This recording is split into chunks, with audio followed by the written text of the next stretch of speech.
Hello, everyone. Welcome into Flying with Mike. We'll let that song drown in the background a little bit, if you can even still hear it.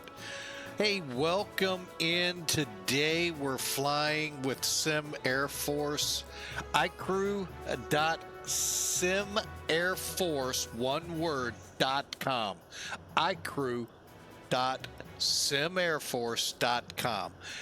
Great group. If you want to fly virtual special operations, if you want to fly, say, air to air, air to ground, bombing, cargo drops, and such, or even just fly in formation, escorting. And finally, the fun one, air refueling. This is one of several groups out there VATSIM allows on network to fly such things. Most of that is usually done in the warning and special op areas. However, we do venture out, but you have to belong to one in order to do that. And in so doing, you put that in your remarks along with what you plan to do.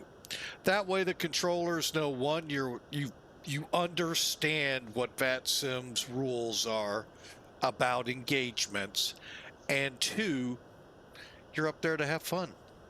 So hope you give us a look. SimAirForce.com, iCrewSimAirForce.com. I know a lot don't like, aren't fans of when I start off like that, but Sim Air Force is one of those I think does well deserving. So we are sitting on the ramp at Kelly. Now they call it Kelly Field now, but it used to be Kelly Air Force Base, part of the Joint Base San Antonio. There is a lot of military facilities and bases in the San Antonio area, if you weren't familiar with Texas. And that's why it got the Joint Base designation. I'm not a huge fan of that, but, hey, they're not going to come talk to me, little Joe Schmo, Twitch streamer. Nah, they're going to do what they want. So, but we're going to roll the clock back a little, although if you've paid any attention to aviation of late, this big name, Pan Am, has come back, however, not in MD-11s, nor were they ever in MD-11s. They were in DC-10s, however. But it has made a slow comeback with 757s and I think some A330s, but I'm not 100% sure on the latter. So they're trying third, fourth, fifth iteration to come back and try to come back a little bit. They're never going to be in the austerity they had back in the 50s, 60s, actually probably further back than the 50s. But they were a name out there. And that's who we're flying. We are flying what's called a Civil Reserve Air Fleet mission from Kelly. We're going to call it Air Force Base to Nellis. If you're not familiar with Nellis and you've heard the term red flag, aside from wildfires, it's where the red flag exercises for the military occur out in the Nevada test range, also aka Dreamland. No, it's not where dreams were made. It's where nuclear bombs were tested back in the 50s and 60s. Yeah, very close to Vegas. So that's why they call it the Bright Lights. No, a city that never sleeps. That could be because the lights never dim from all the glow. So just kidding. But no, they did seriously a lot of nuclear testing out there. Plus the infamous Area 51 nestled in there. Uh, Infamous for we don't know whatever went on in there because they moved it all when they said, hey, press, come on down. You're the next people to be lied to. And they took it bait and fish, and guess what? They set the hook and nothing ever went on there. Yeah, sure. Now, are they true UFOs from another world? It depends your point of view of what another world is. But no, seriously, who knows what really went on? I will tell you this much, and it's about as much that'll fit on someone's thumbnail. Stuff we see today in the military was tested there. So what we would have seen in some of these unique designs in aircraft, if you saw them in the sky, you wouldn't know what it was. So, but that's where we're headed, Nellis. So now the good thing, you're wondering, why is he going again so long? Very simple. I'm ready to go in this plane. And I haven't fully figured it out. I'm probably going to have to dig into the manuals or YouTube. But I found where you can get the takeoff performance information. I just haven't figured out how. You'll see here in a second. But let's just take a look. This is the MD-11 passenger. Our last flight was in the MD-11 freighter. That's what most of us see. FedEx, I don't know if there's any flying or scheduled to resume flying in Europe or not. And I'm trying to think who might have them. KLM would be the only one, maybe a couple of others. But they are getting back into the sky in the real world. But yesterday, or the last flight was in the MD-11 freighter. I say it that way because you buy there are two different versions. You have the freighter and the passenger. And if you buy one of the other, you get a big discount on the other, the other one you want. So this is the passenger version. Okay, so you're not going to see the big door open, but yeah, we'll just kind of take a little quick tour around it. Aside from the windows being visible, it's just like the freighter, and there being a big cargo door.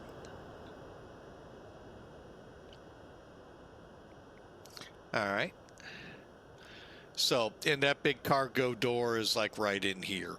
So, and again, with the passenger, you're going to have all the doors down the side and each side and so forth. Now, when this first came out, I was tickled to death that the jetways went to L2, which I think and I'm trying to think if our airport, the rarity of a passenger MD-11 coming in was rare. World Airways was the one. If we hook the jetway to L2 or L1. Now, granted, in that configuration, I believe it's solid, one class. Maybe they had two. I don't remember. But I want to say we went to L2, which would be this door right here. Oh, well, anyway. No longer that way, and that kind of sad to me because I actually like it when you default to, I'm not going to say a proper door, but to me that just seems like the right door to bring the jetway out if you only have one. If you have two, both of them.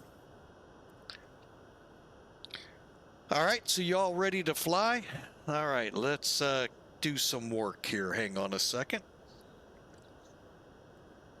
Filling my veins with more coffee. Can't ever have enough coffee. All right, let's crawl up in the cockpit and see what we've got going on. What's going on? All right, so we're up here. Like you can see, we're all powered up. Oh, I forgot to turn that back to engine. We'll get that going. We are running on the APU right now. The cool thing when you do type or click the engine button, ENG, as you can see, you get the APU. It's an engine. Why shouldn't it be up there? Other airplane makers get the point.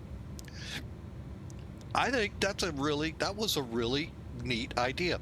Also, before we get too far, remember, and we talked a little bit on the last flight about this very briefly, but yes, Boeing is attached to the MD-11, but it's not the B-11. It is the McDonnell Douglas MD-11. McDonnell Douglas built most, if not all, of these aircraft. Now, Boeing, because they bought out McDonnell Douglas, that's one of now their products. Rightly so, how that all works and the trademarking and all of that, you know, that's miles above my head, probably solar systems above my head. But I say that to make sure people understand this is McDonnell Douglas. Okay. And you're gonna find out, beside the fact that McDonnell Douglas built them, you're gonna see a lot of Airbus in it. Okay. If you're new to the plane and you're trying to figure this monster out, if you know how to fly an Airbus, be it a 300, 310, or a 320, 330, 340, 380, well, 380 maybe not. You're gonna get the basics to this plane. Don't know if that was intentional or if that is what McDonnell Douglas does. Case in point, let's look above. Look at the general layout of this. If you gotta be a aircraft, you know, you gotta be a connoisseur of aircraft to get where I'm going. You look over here, your navs, you know, each is flowing a lot like an Airbus. Not 100% nor very, you know, extravagant, but you begin to get the feel. Now, do you still need to learn this? Oh my God, yes, because up here there's stuff, your engines, this cracks me up because there's no audible APU voice to tell you that's what's on fire. 1, 2, or 3, yes, but no APU. And why, you know, I don't know. But yeah. So you'll find a lot of Airbus in this plane. I mean, let's get real. Look at this right here. Very similar to what Airbus does to get different screens up there, let alone the very, very McDo-ish looking FMC. Now, granted, we don't use this in the flight sim, but look at the layout. F-plan, perf. The only thing truly different on here is the addition of takeoff approach and how the arrows work, because you have both arrows here going back and forth. Now, we're going to get into the takeoff and page. You all can school me. Feel free to do it in chat. I may even come up on Discord to make it easier. But you see where I'm saying, if you can get the basics of Airbus in your vision, the aircraft begins to make some sense. All right, so it's a great flight sim aircraft. I personally was not a fan of it in the real world, and neither were the airlines. Remember that the airlines actually did, you know, they started with them, but they sure didn't keep them. That's how the cargo companies just gobbled them up at literally Kmart Blue Light specials. and they exploded onto the market with cargo. And the cargo carriers are what made this aircraft into the prestige many would say it has today. All right, you know what? While I'm here, let me get the ACARS running. I've got a feeling I got a step I got to do. And then we're going to get right into getting this plane in the air.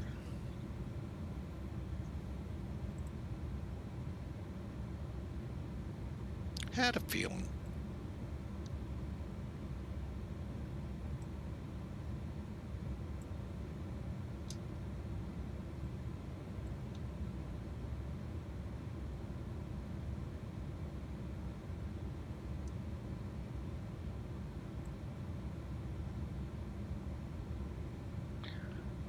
All right, and it should say it found the flight, and it did.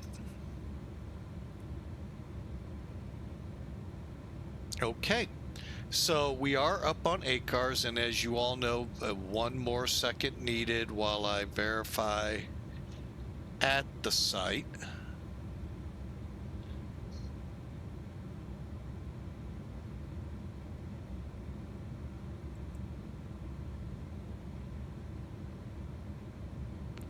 Perfect, we're online. All right, I always like to do that, especially oh, and one other thing about Sim Air Force before I move on.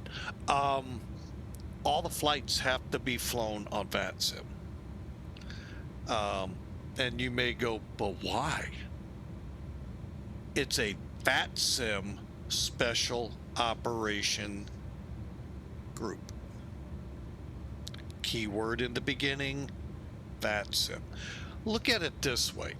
If you are going to join this group like Sim Air Force, and you and your buddy are going to go up and do some air-to-air combat, well, you're going to have to be online.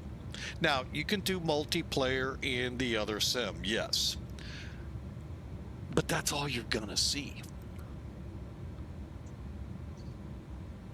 Yes, you could go on digital combat. Yes, I believe we have an element there. However, the problem is you can't go on VATSIM there. So you defeat the purpose again. It's meant so that you can do what we're doing, making VATSIM more realistic to the world view than to the area where you're flying. So you got to interact with all the other traffic, all that good stuff. And that's why it's got to be on VATSIM. And VATSIM and people that are in that side of VATSIM do keep tabs that they have enough flights per month, enough, you know, training and so forth. So that's why I say we have to fly them on VATSIM. We are on VATSIM. Houston Center is chomping at the bit to get us a clearance. So let's get this show on the roll. All right, as they say, Elevatech. All right, so you can see there's a little bowling ball thunderstorm, well, not a little, but up here you can see Kansas City, you can see Houston. Everyone else around is down at the moment. They'll be up eventually. And you can see our route. Okay, and there it is. Now,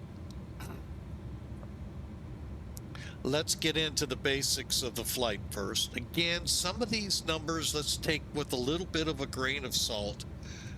We're going to explain one of the things I have yet to be told is not part of the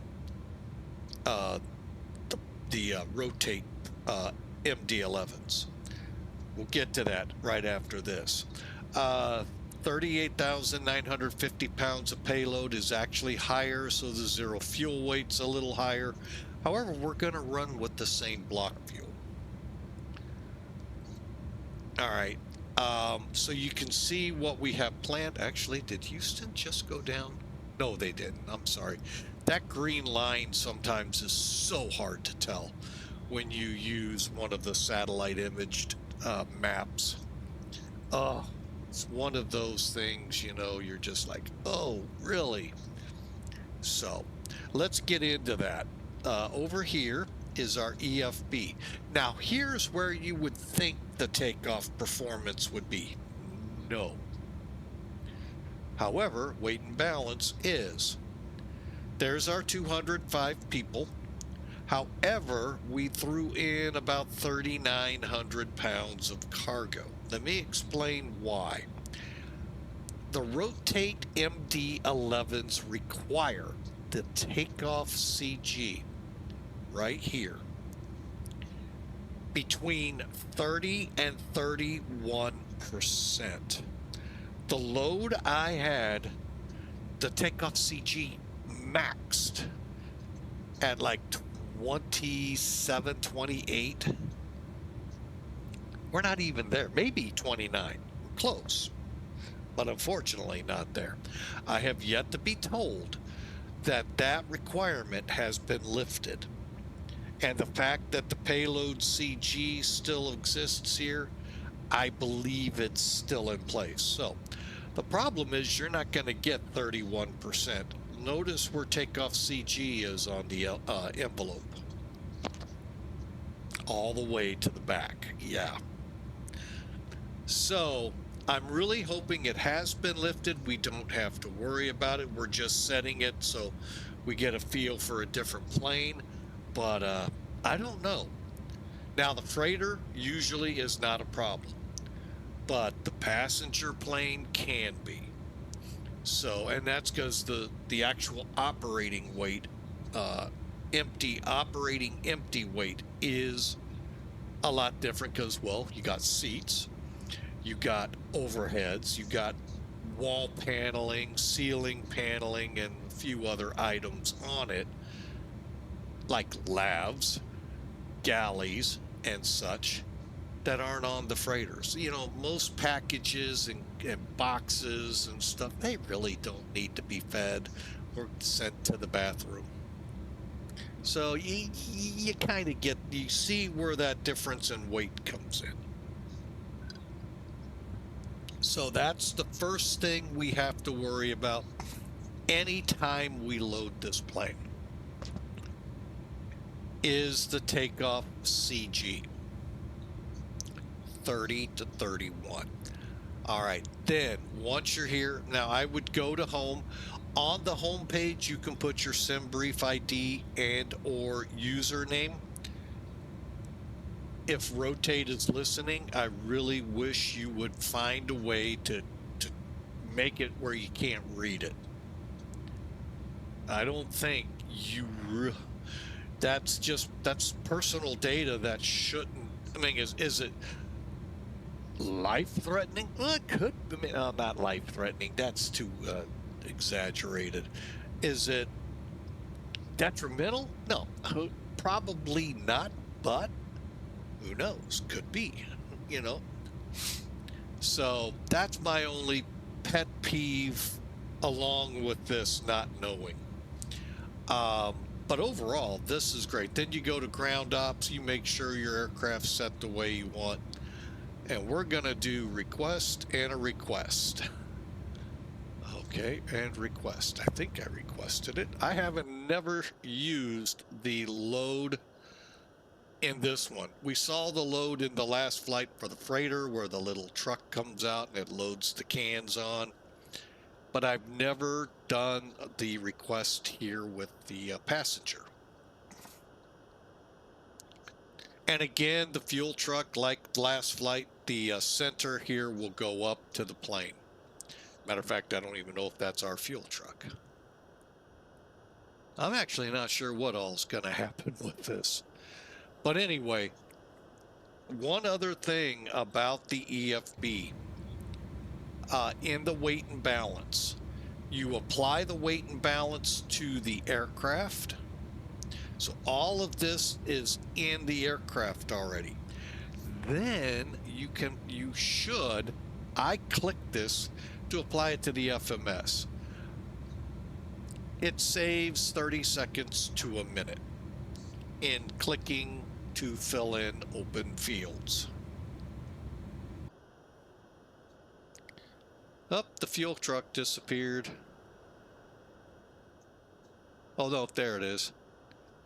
So yeah, anyway, I don't know if caterers will actually show up here or not, a bus or whatever, like we get with Zebo and all, but you know, anyway, it's there for you. All right, ground ops, we'll leave it in this for now. Okay, yesterday we could not remember where the takeoff page was for your reference for your takeoff. If you push ref AOC, you can request your flight plan, and I think you got to put it in the format that it saves. So like most will save it ICAO, 4-letter ICAO, depart arrive 01. Rotate, just depart arrive, 4-character ICAOs. Takeoff request, I don't know how that works, but you can get your performance here and your wind data. You can see we've already got that accomplished. Now we are about, I think I've even got the performance in. Hang on, let me check. Yeah, we do. So today we're taking off, and this is directly off SimBrief. To get your slope, you have to use the performance and tools. You won't get it off the takeoff perf, but everything else you'll get, and they match. All right, so I'm just looking occasionally to see if anything new shows up.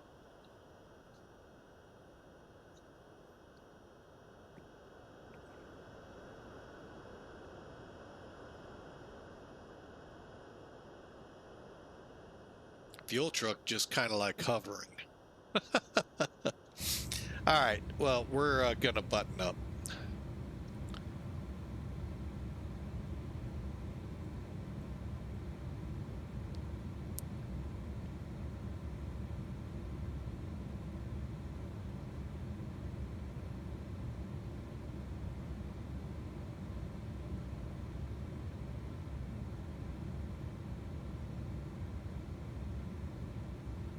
All right, we're ready to go. Let me, oh, one other thing I want to point out every time I fly this plane. When you're going through, and I'm using a checklist, I got it off the internet. I don't know if it's now in the folders or not. For the MD-11 tied to the tutorial. I mean, directly to the tutorial El Paso to Memphis. Even the passenger, El Paso to Memphis. The big takeaway from there, you're going to get to a section that says comms, setting your comms up. I'm going to read it right. A comm radio setup, set your comm 1 mic volume and speakers. Okay. When you look at XPilot, you'll see COM 1, COM 2. First off, get your frequencies correct. Remember, Unicom is what we use most of the time. However, CTAF in the US, Caribbean, Canada, Mexico, everywhere else in the world, you're back on the Unicom channel. Don't be surprised, many people don't flip, over to it. So as you're looking here, Unicom, this is Houston, since Houston Center is up. Guard, you need to be on guard so they can call out to you, hey, contact me on such and such frequency. And then I keep Unicom here sometimes. That's too many times pilots are either too lazy, don't know, to switch to common traffic in the US. And they come in chit-chatting on the Unicom channel, and nobody knows they're coming in. And so if you set it to Unicom, you'll hear them. And you can't reply back to tell them, but you at least know, okay, they're coming in. So, and the other biggie it said was mic, volume, and speaker buttons. Okay. It's kind of hard to tell. That's the one bad thing. But you need to push both VHF1, VHF2 so they light up, and then turn them up. If you get them lit up, great. You'll have TX, RX on COM1, RX on COM2. Perfect, great job. But if they're turned down, you can't hear them. Now, sometimes that's a good thing. Don't get me wrong. No, just kidding. But no, seriously, got to turn them up. And by the way, don't complain when someone's too loud on a radio. Turn yours down. And then you don't have to worry about it.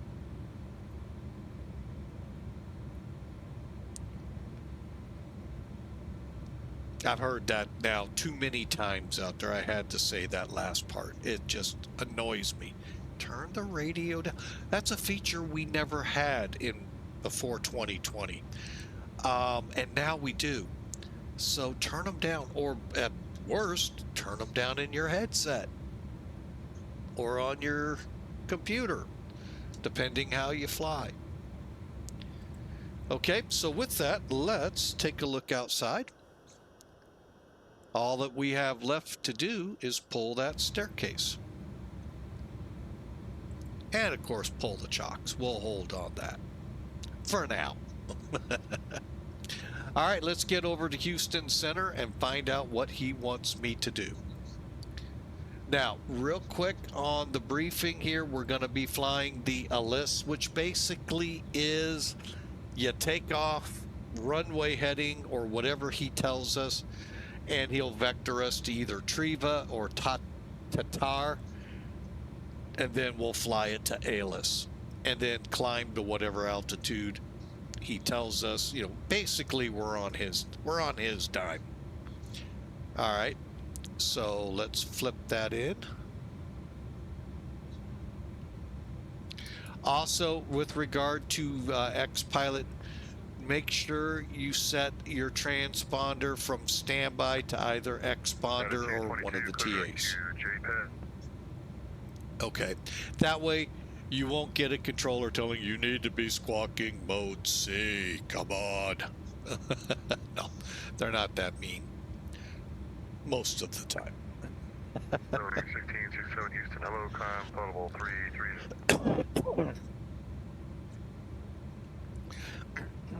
All right.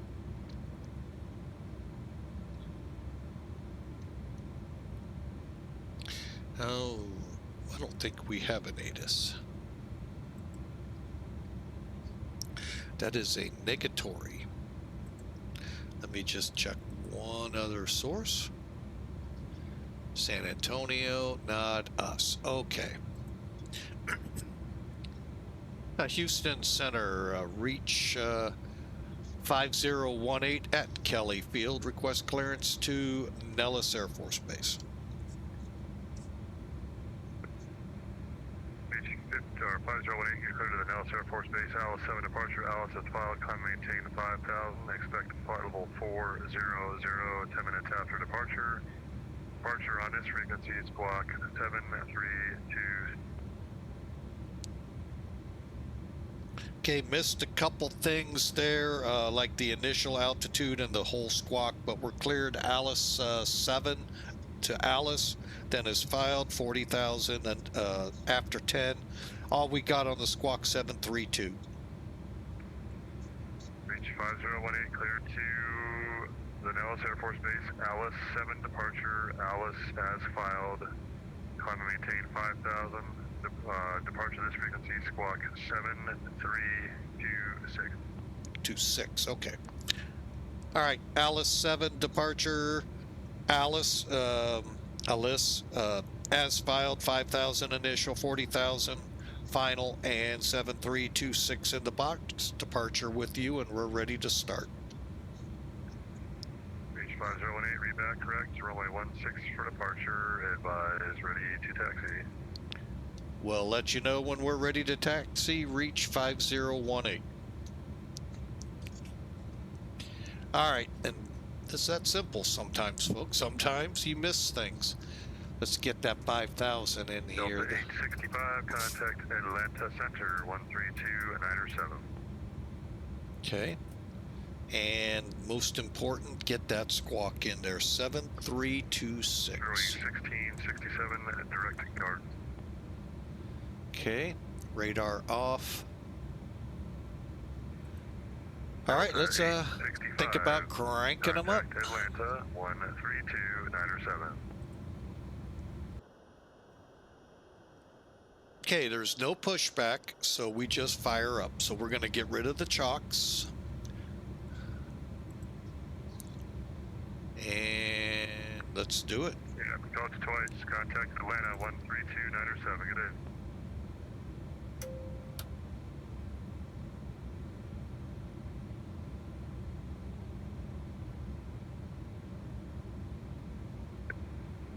Southwest 3007, descend and maintain 3,000.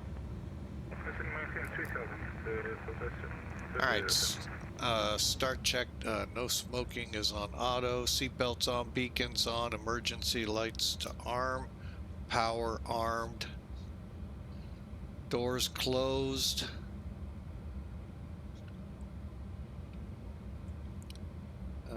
We don't, well, we'll go ahead. I don't think it would be needed, but let's put aux pump on.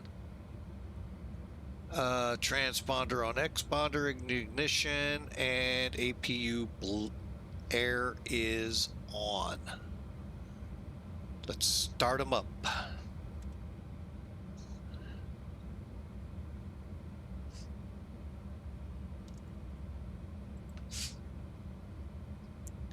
Okay. So we're going to watch the needle come up. It gets to the blue-green line here. We can then put fuel in. I usually wait to 17 or 20%.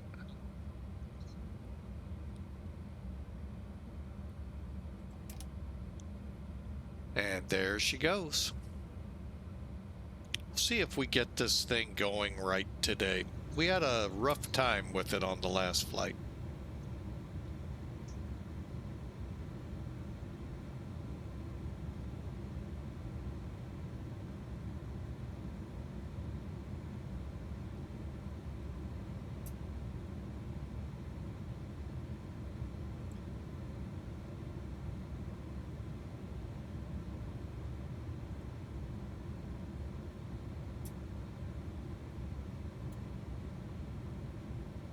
All right, number 2 or 3 is up and running. Let's go for number 1. Here comes the fuel, or the, I'm sorry, N2 pressure building.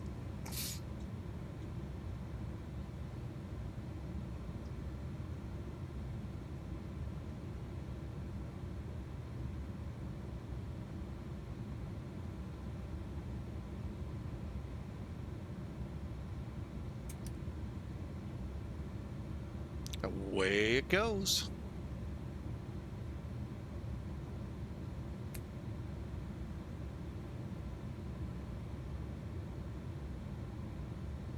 Oil pressure up, temperature will climb.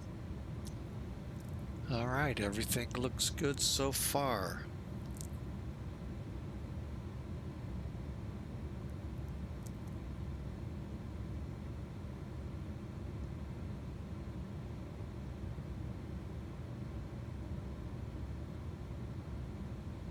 American 501, way back. Welcome back.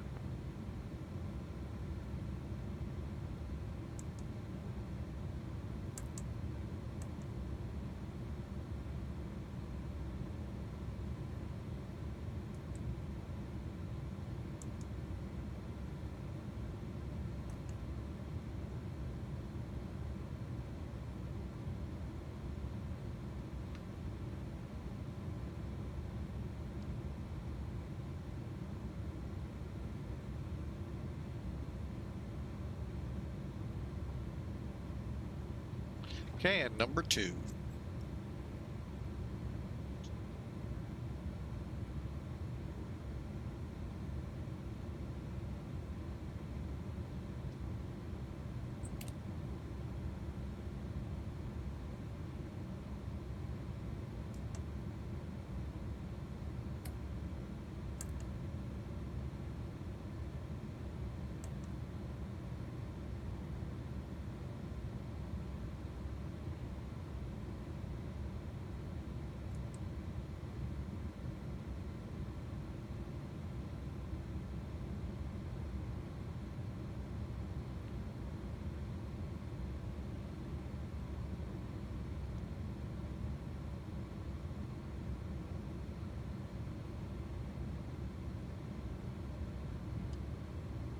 All right, we're up and running. All right, so let's go up here to the windshield defrog right there. Then we have the APU. Turn the bleed off first, and we'll just play nice, go up here. That should shut it down. Delta 3007, you're 6 miles from the final approach fix. Turn right heading 100, 3000 till established. Clear the RNAV. GPS runway 13 right approach. Okay, we're ready to go. Okay, with the bleeds off, the APU off, hydraulics are set. Let's go to the configuration page.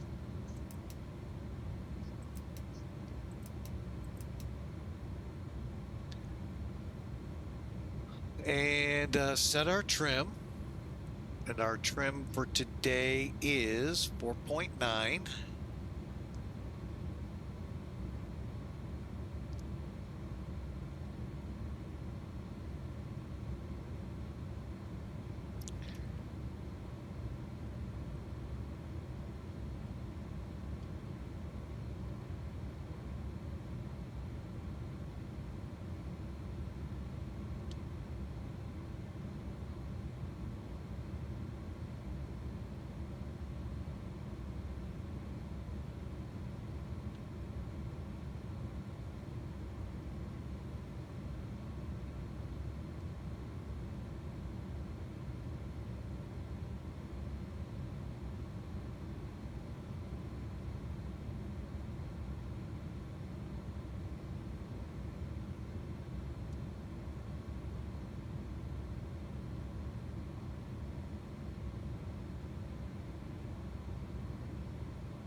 Delta 3007, the wind is 16010. Okay, we'll come down to hit engine.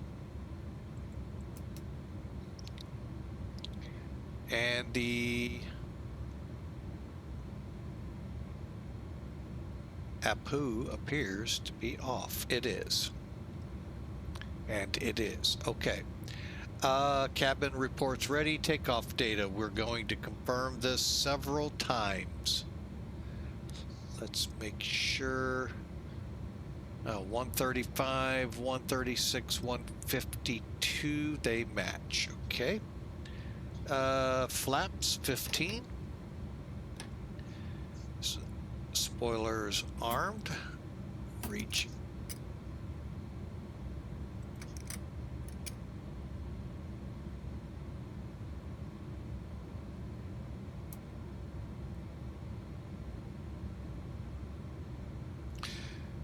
Hate when that happens. State trim checked and set. 4.9.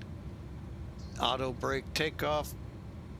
Confirm set and is set. Exterior lights. We're ready for taxi.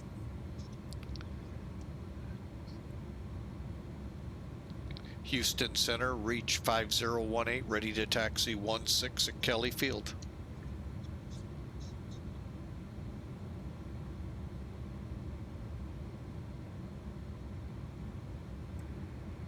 Beach 5018, Houston, runway 16, taxi via Alpha and Bravo.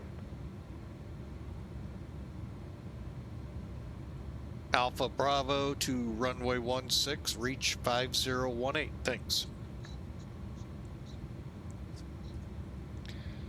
Okay, here we go.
All right, we are on our way to Vegas. Remember, what happens in Vegas stays in Vegas.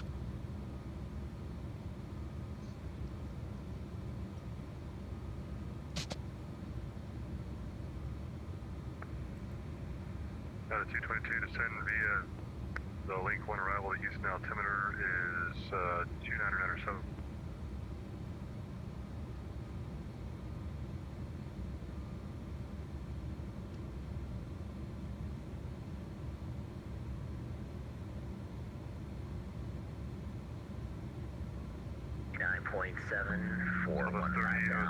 On a 260 heading. Southwest 3007 ticket, please. Southwest 3007, go around, stable approach. Southwest 3007, maintain 3000, runway heading. Vectors for 1 through right. Vectors for 1 through right, maintain runway heading 3000. Southwest 3007. 2253, Houston, hello, confidable 300. Hello, followable 300, United 2253. American Positive 1, nothing further forward to the west, Unicom 122.8. I'd switch advisories, take AFB. Yeah, Southwest 3007, turn right heading 130.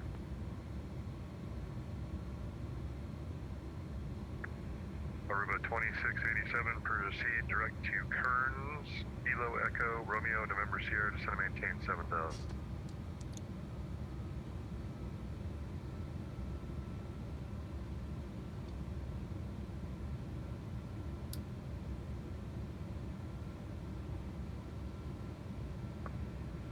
Out of 2253, direct to JPEG.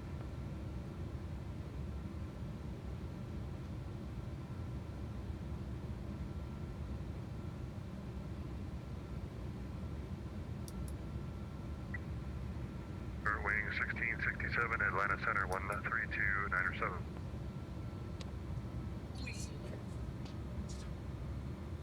I'm not sure I'll be Yeah, able we'll to see that. but Okay.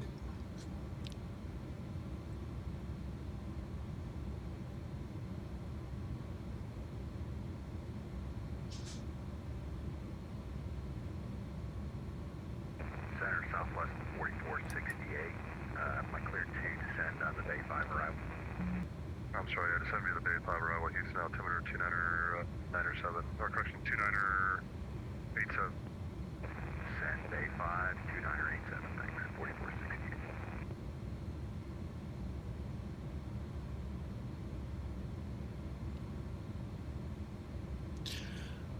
Okay, let's make sure we're ready to go. Wait a minute. Auto flight will turn on the runway. We're ready to go.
Okay, checks complete. We're ready to go. Let's call Delta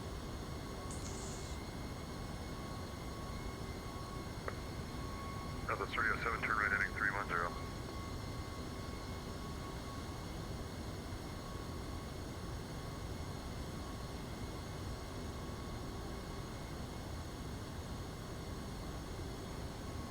Delta 1211, push approved, call ready to tag.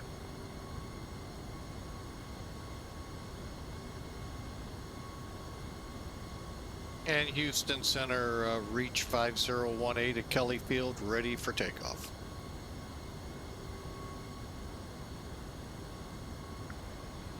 Reach 5018, the wind 16010 on departure, flight runway heading, runway 16, clear for takeoff. Runway heading, clear for takeoff, reach 5018, heavy. Okay, now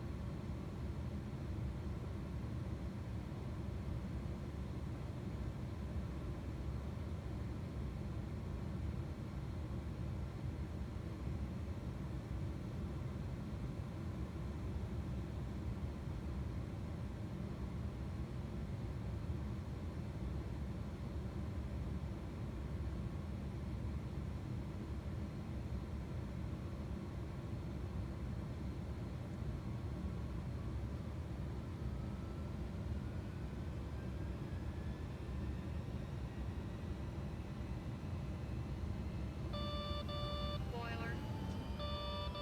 Boiler. Boiler.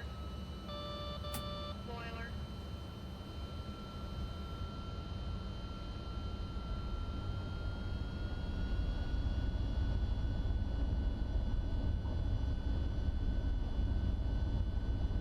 V1, rotate.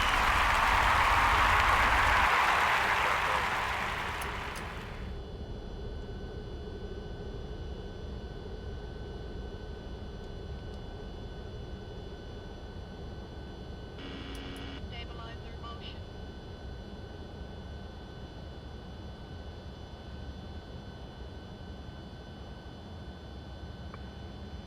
Reach 5018, Houston, radar contact, coming in 13,000. Continue out of 2500 for 13,000. Reach 5018 heavy.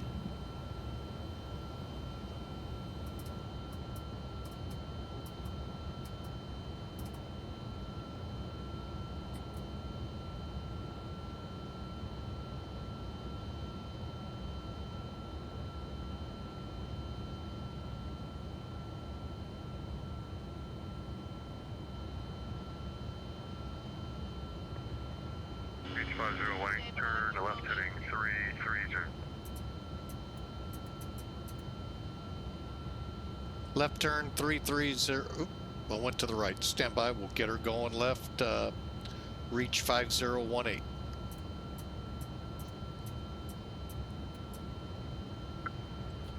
Urban 2687, cross Kearns at 3000, cleared ILS 265. Correct, correct, 3000 and 26 left, thank you. About 2687.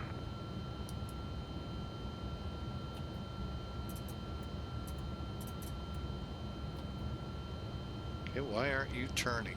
Why aren't you doing anything? There she goes. I know I clicked auto flight.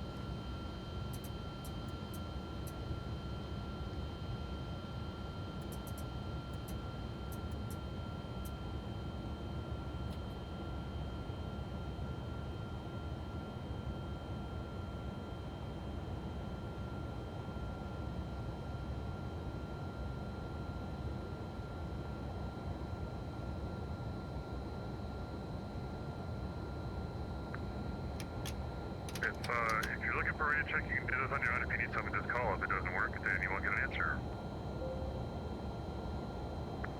Southwest 30 or 3007, turn Stabilizer motion. Reach 5018, climb maintain, or 5018, I'm sorry, climb maintain level 40. Continuing to fly level 400, reach 5018, heavy.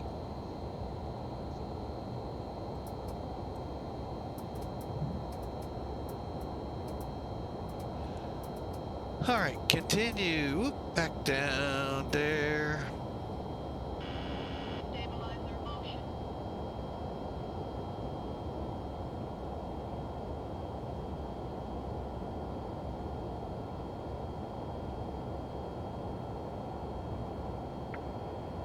That's 1211, runway 1, I left taxi via November Bravo, November Echo, Whiskey, Whiskey. 10,000.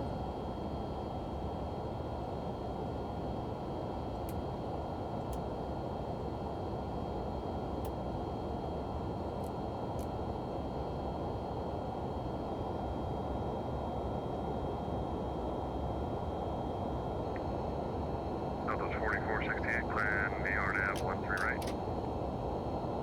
Plan for RNAV 13 right, 4468.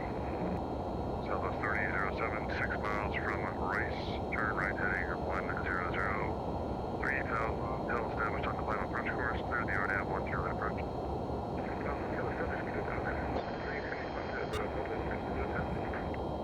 Reach 5018, proceed direct stator, resume departure. Reach 5018, direct tater, resume departure.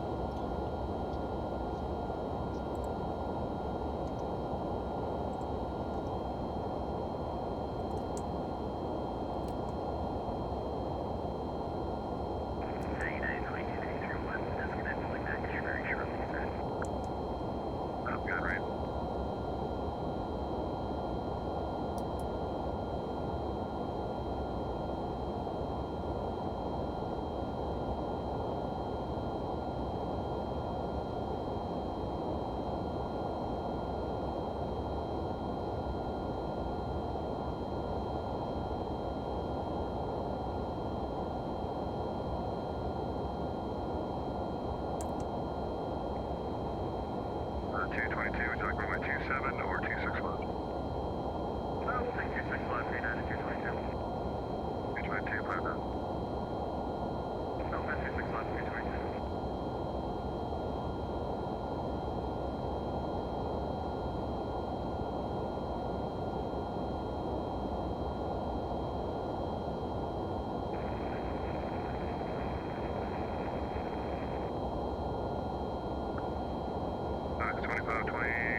All right, we're on our way. Hope you enjoyed. I heard the applause. Thank you, Pratt PT6.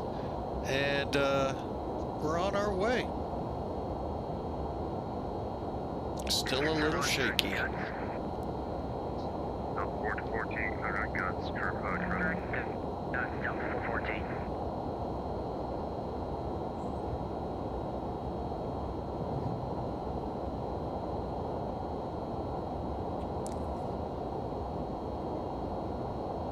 Wow, we're already 307, the wind 16010, 1 2 right, clear to land.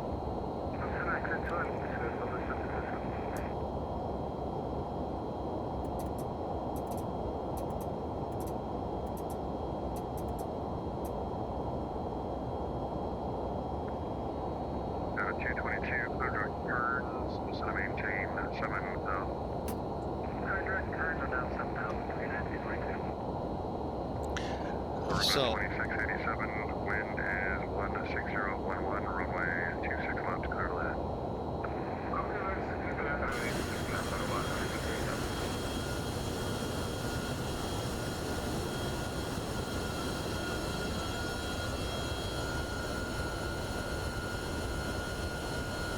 And there you have it, the MD-11 passenger version for rotate.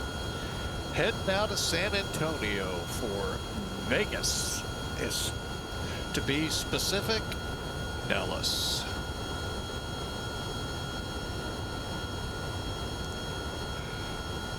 Hope you enjoyed. Let's go ahead and get some tracking stuff on.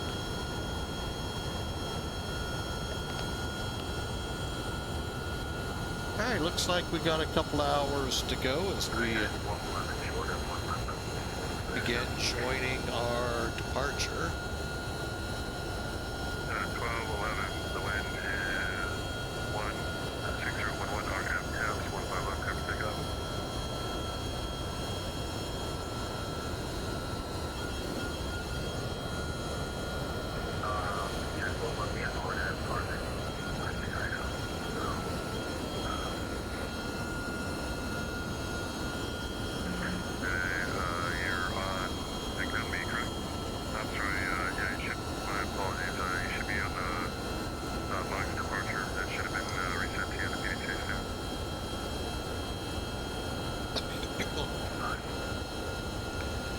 Okay, so we are off and running to Vegas.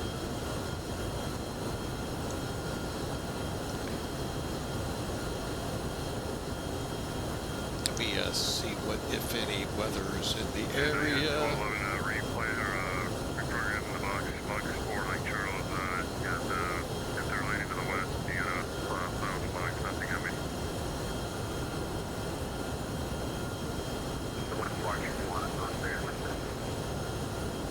Line attached, so it's the box 4 departure, Lake Charles transition, reprogram the box, let me know when it's ready, please. Departure, Lake Charles transition, here,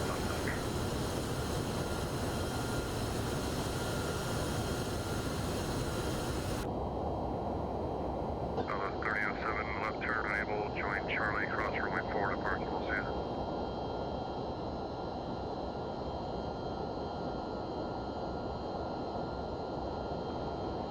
Southwest 4468, set maintain 3000. Set maintain 3000, 4468.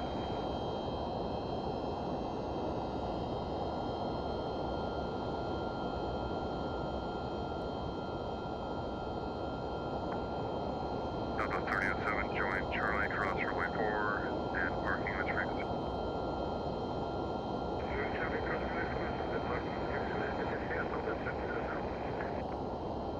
We're about 2687, wind 170, 11 gust 20 now, 26 left, still low, clear to land.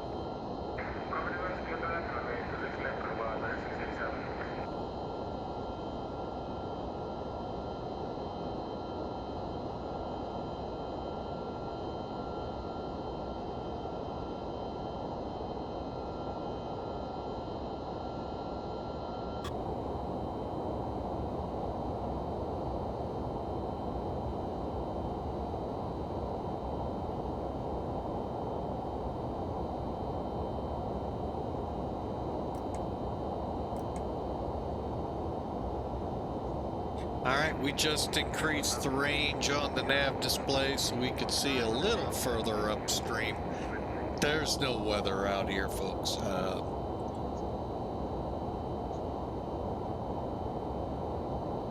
Behind us a little bit towards the Gulf,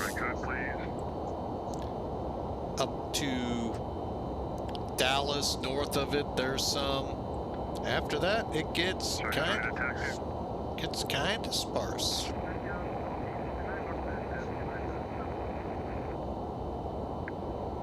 United 4049, just in the future, sir, you got a call for push in Houston, the whole ramp is controlled, and runway 15 left, taxi via Romeo Bravo, Whiskey Bravo, Whiskey Whiskey.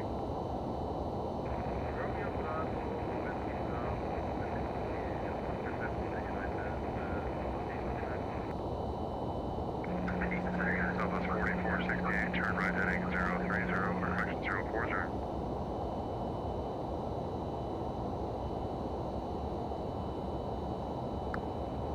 Southwest 4468, turn right heading 040. Turn right heading 040, 4468. tracking via November Alpha, this frequency, we'll see you. Park via November Alpha, this frequency, we'll see you. Thank you, and good sound here, about 9687. Usual, United 1211, you ready? Yes, sir. Yes, on board, we got lunch for departure. 1211, the wind is 17011, gust 20, RNAV taps, 15 left, quick takeoff. RNAV taps, over left your takeoff, so far. Down to 222, just to maintain 5,000. Down to 5,000, United 222.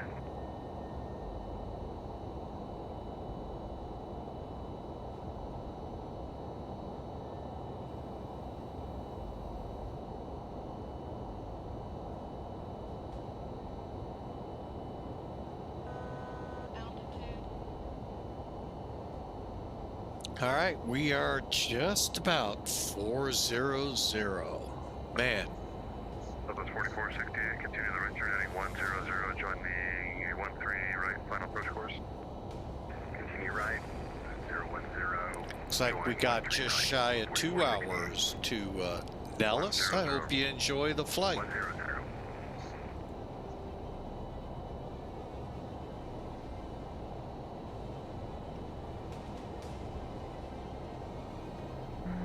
Southwest 4468, you're 7 miles from Royce, 3000 South 7 cleared, RNAV 13 right approach.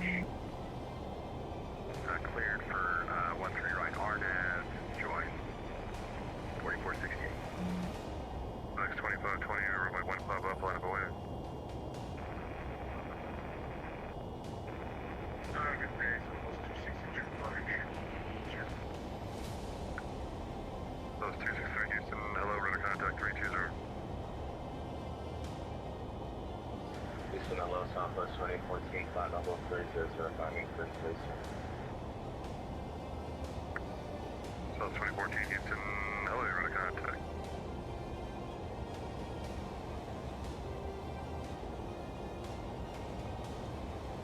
Down to 1211 Houston, radar contact, I maintain 16,000. I maintain 16,000.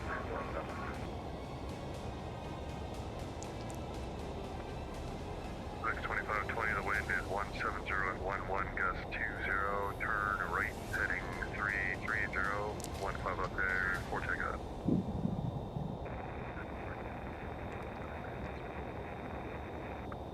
Southwest 4468, wind 160 at 11, gust 20, runway 13 right, clear to land. Runway 13 right. All right, we are on our way. Let's see what's going on. Cross currents at 3000, cleared ILS 26 left approach. Across currents at 3000, cleared to the ILS 26 left approach, United 222.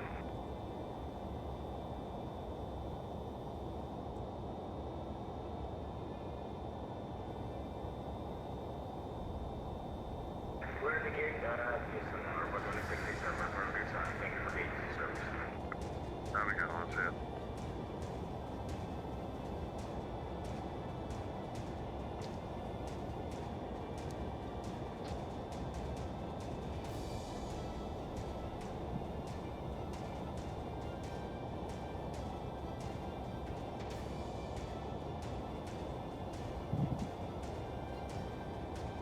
Next 2520 Houston, you're in contact, I'll maintain 16,000.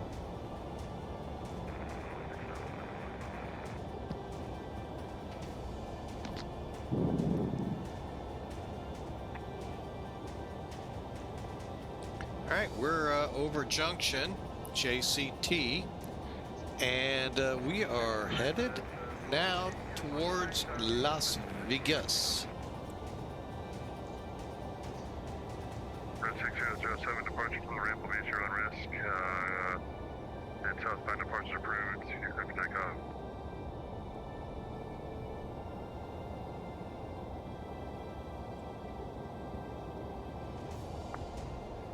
United 4049, RNAV, scam, 15 left, clear for takeoff. Wind is 16, direction 17011, gust 20.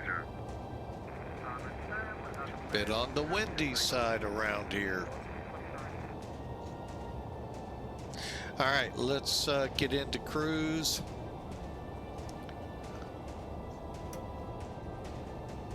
Lights are off.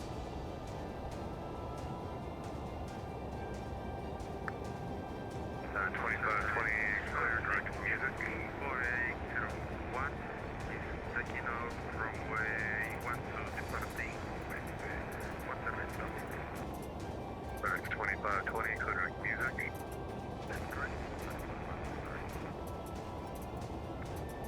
Delta 12, or United 1211, clear direct Lake Charles. Lake Charles, 311.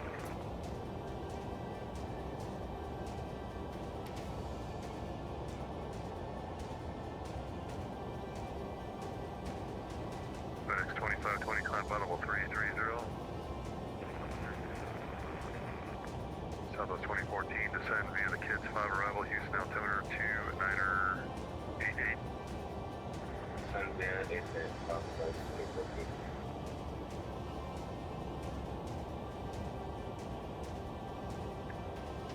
United 1211, climb flight level 370. 500,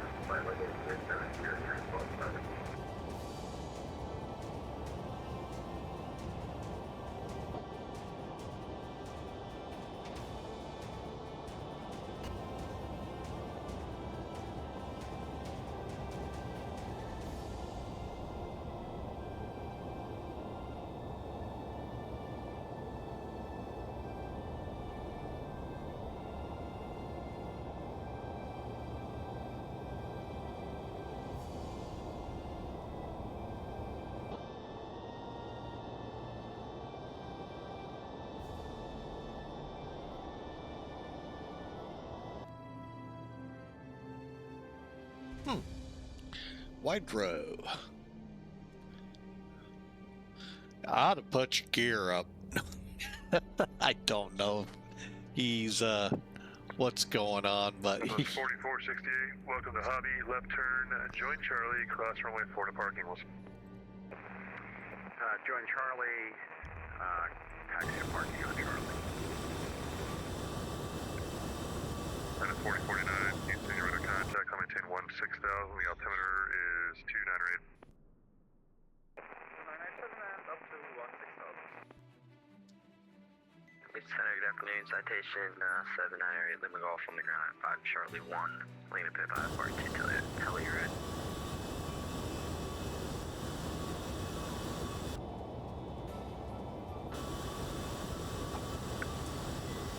798 Lima Golf, you're clear to Telluride Airport. As filed, maintain 3000, expect flight level 43010, departure on this frequency, squawk 2727, hold for relief.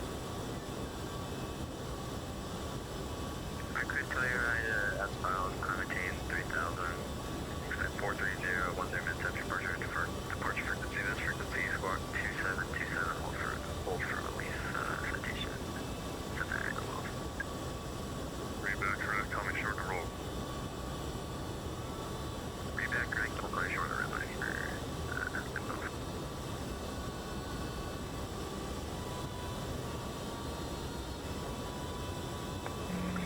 United 4049, correct, William.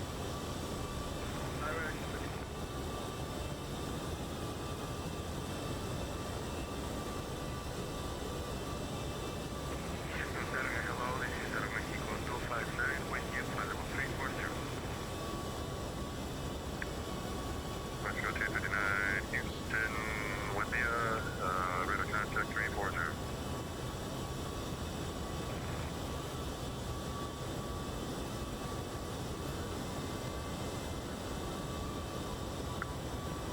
Uh, 2253, Houston, welcome back.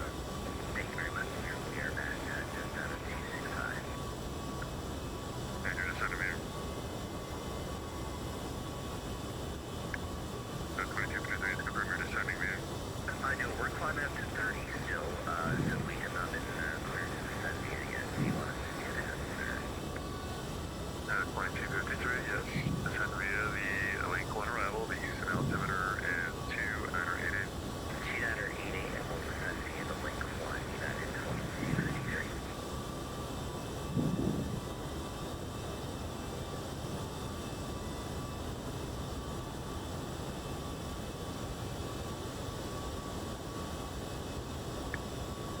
United 222, the wind is 17011, gust 20, 26 left clear to land. 26 left, clear to land, United 222.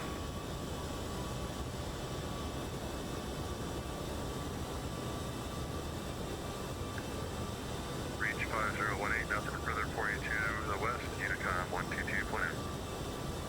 All right, over to Unicom. Thanks for the ATC. Have a great day. Reach 5018 heavy. Yeah.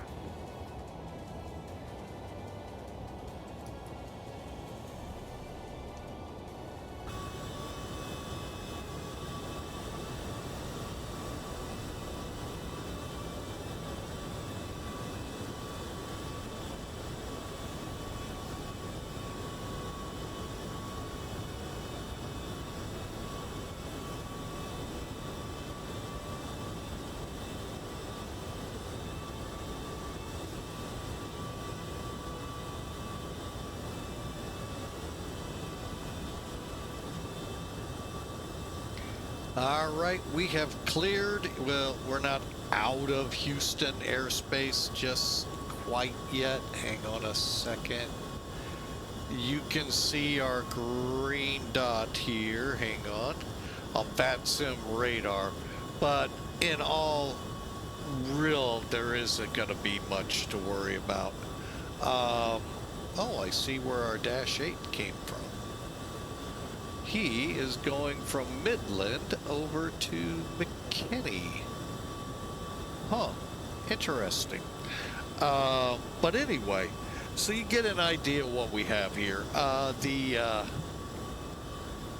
weather is still north of the Dallas area, and Houston is starting to heat up, getting some stuff now coming in from the south as well as the east. So we're on our way to Vegas, so hope you all are ready for that. Should be there in about an hour and 45 minutes or so. All right, let me pull the radar off.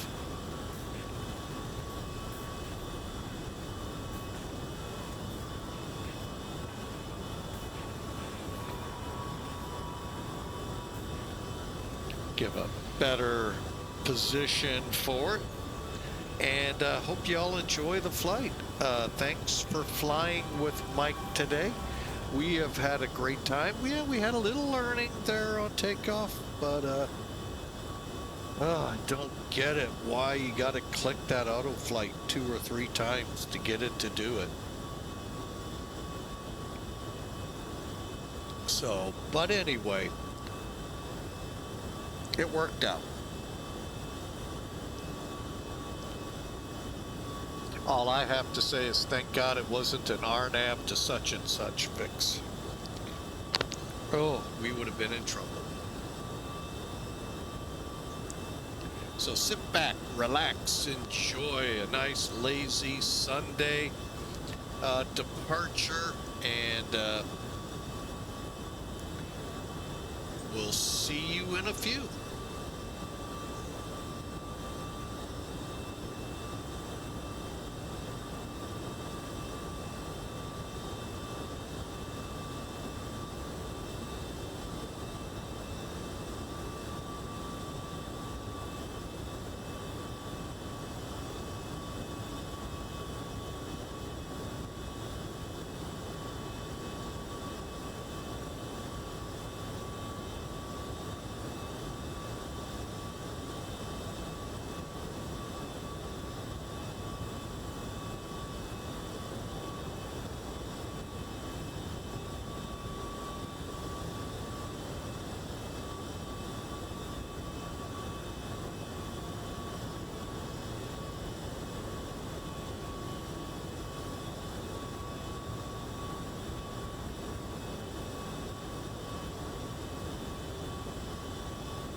All right, we're back with you here for a few minutes. We'll be away here in a few. We're going to go mow the little bit of what we kind of call a yard. I'd say my office is pretty close to the size, but a little more. Maybe out to the foyer where you walk in. Not a lot of yard, but it's still, with grandkids and all, has to be mowed. And the threat of pretty good rains again this week. You never know what'll happen. But hey, I hope y'all are having a wonderful weekend. So far, mine has been absolutely amazing. And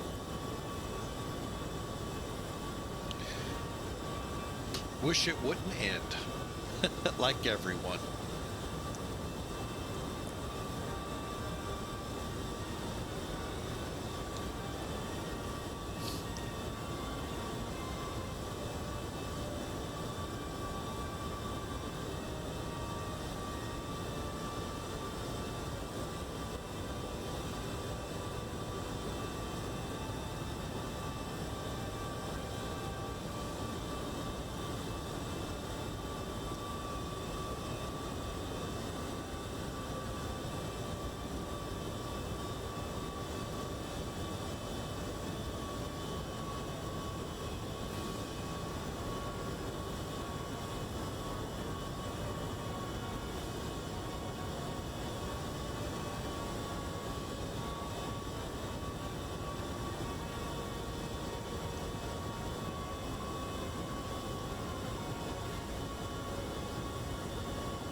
All right, we're cruising at 40,000 feet and got about an hour and a half or so to Vegas.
All right, how many are planning to head to the FS Expo? Let me see. I know that's coming up here. And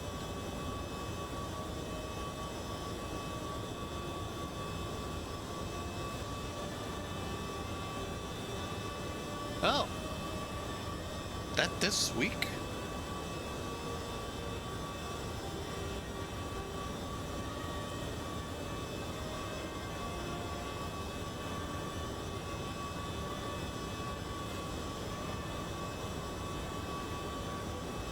Hang on, what is today? That is this week. Wow.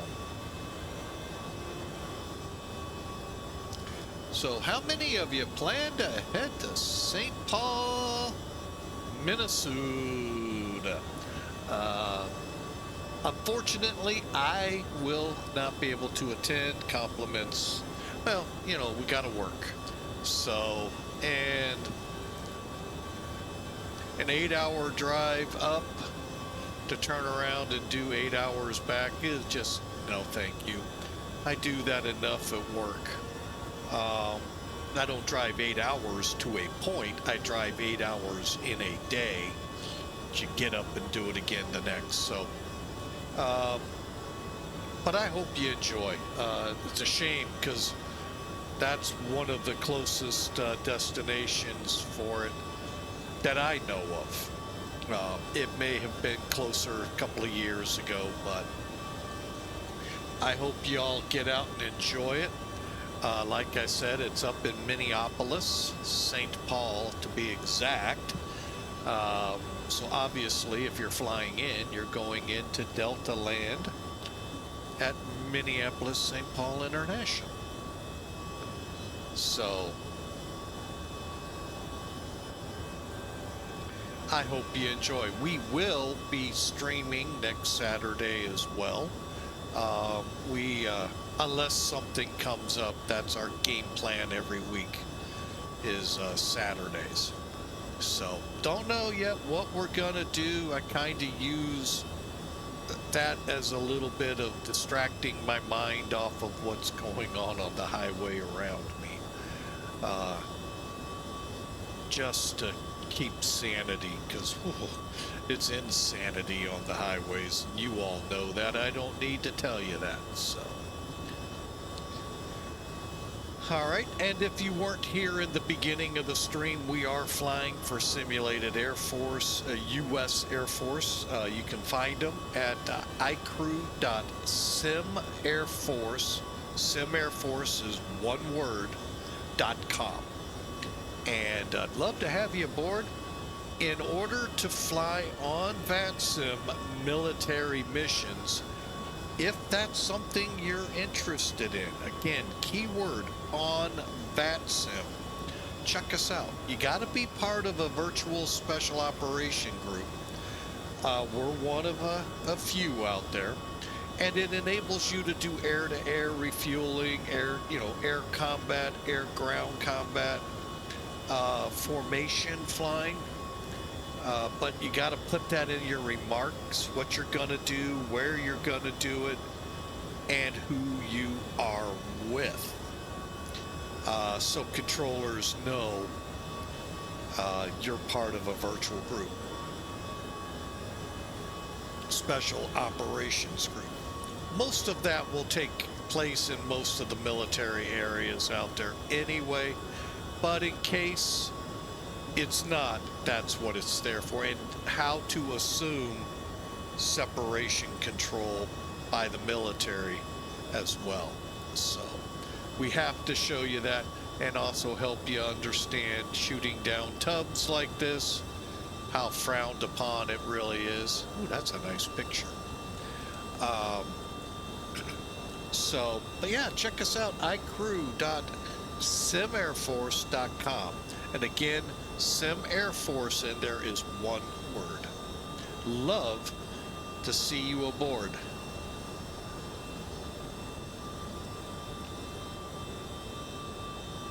Hang on a second.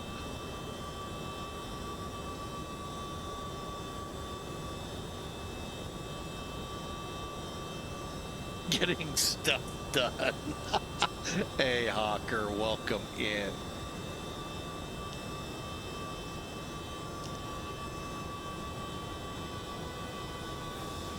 Yeah, there was. We did. You know what? I don't know if it's still there or not. What are we doing? Why are we still in a turn?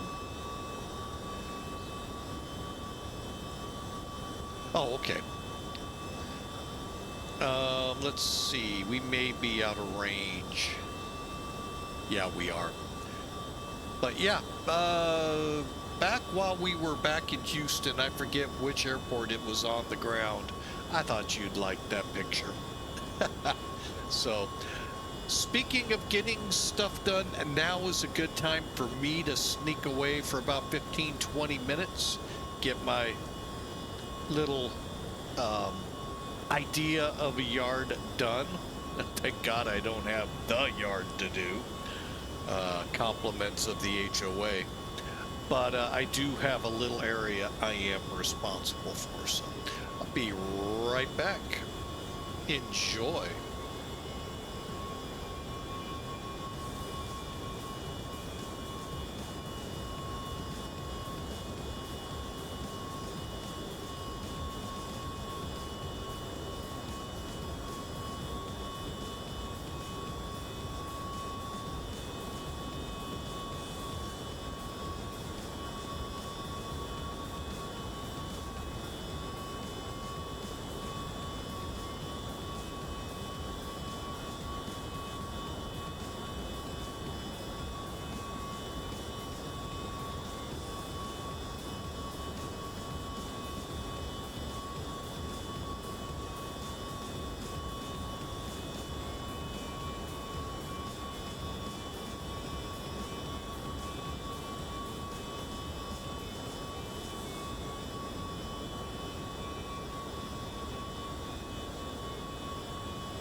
All right, we are back with y'all. Told you it wouldn't take long, and it looks like we're still in the clear with ATC.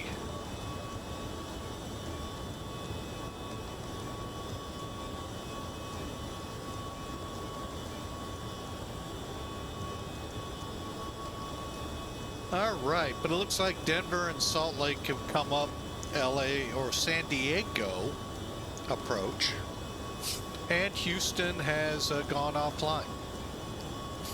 Welcome to the ever-evolving ebbing. Oh, there's 2 centers up in Salt Lake. Oh. So, we shall enjoy this. We are looking at approximately, just shy of an hour to Vegas. So, any big plans you all got accomplished this weekend?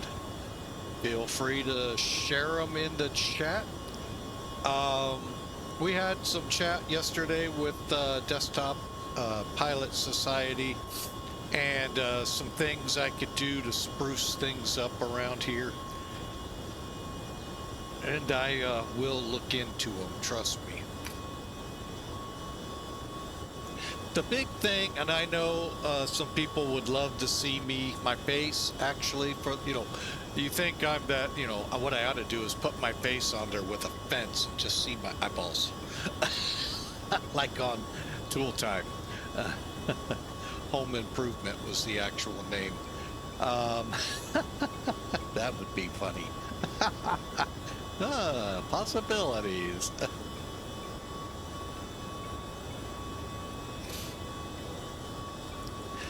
So, anyway, problem is I don't have a camera. Secondly, I have a camera on my laptop and my cell phone, but I am somewhat computer literate to a point when it comes to the networking of computers together, like my Apple iPhone or my laptop into the stream. I don't know how to do that. So, but yeah, and other things he mentioned that I currently am not using. So,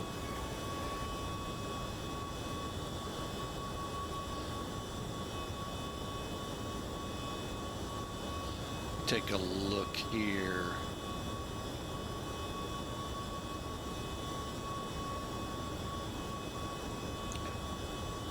Other than that, hey, I'd love to hear from you. Where you're from, what you do, whatever you would like to talk about.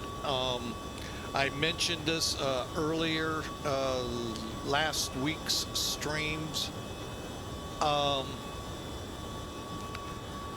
that I am a Christian and would love to hear your stories. And just realize that if you do talk to me offline, it stays offline. But if you open up here, of course, I can't control that. Other than if we're talking on Discord while I'm flying, I can turn off my mic and keep Discord silent. So, but yeah, that's why I put a verse of the day up. Today is a great one.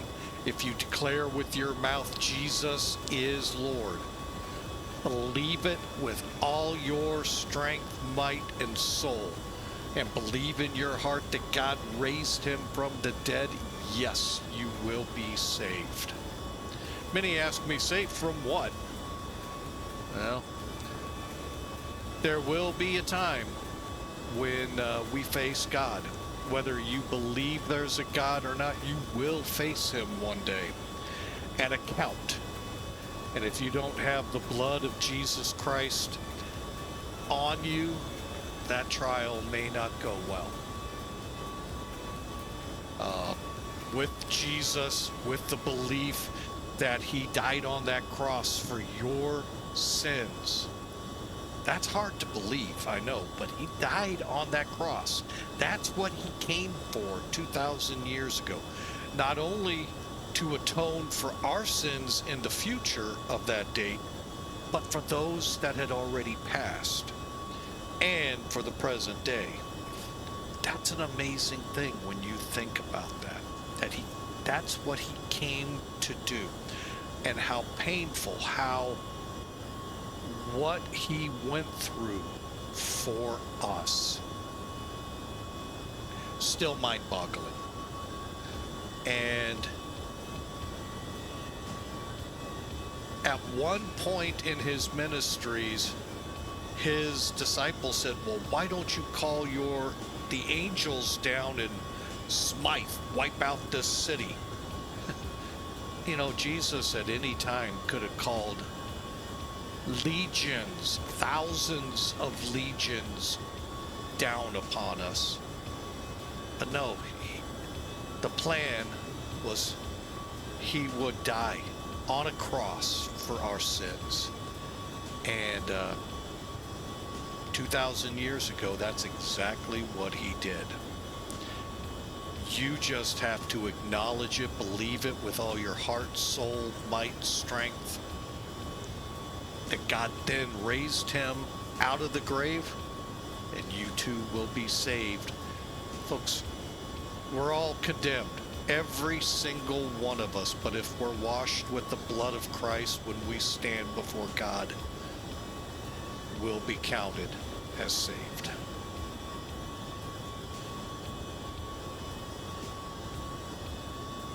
So, like I said, I don't hide it. I may not talk on stream a lot about it. I had someone a few weeks or months ago ask me why. I like an answer I got when I posted to a friend of mine. And eventually it came out actually on the radio from a preacher. If I don't, and let's just say the next blink of our eyes is the end, you could come up to me and say, why didn't you tell me? I'd have to live. Why? So I tell people. I proclaim it, and I leave it to you. And literally, that's what God does. You know, there are some things I wish God would just, you know, as they said, call down, like the disciples of thunder, John and James. Love for that to happen, but you know what? It would include me. We're all here. We're all free to choose. It's how we choose.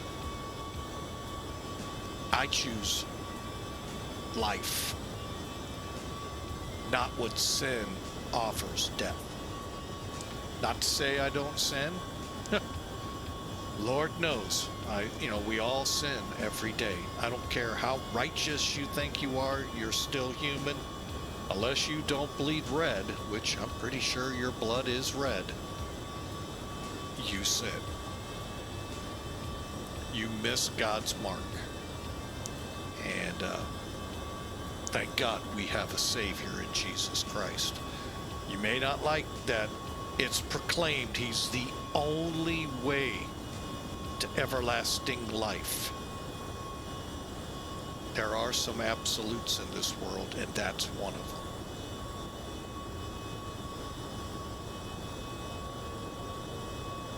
So, if you declare with your mouth Jesus is Lord, believe in your heart that God raised him from the dead, you will be saved.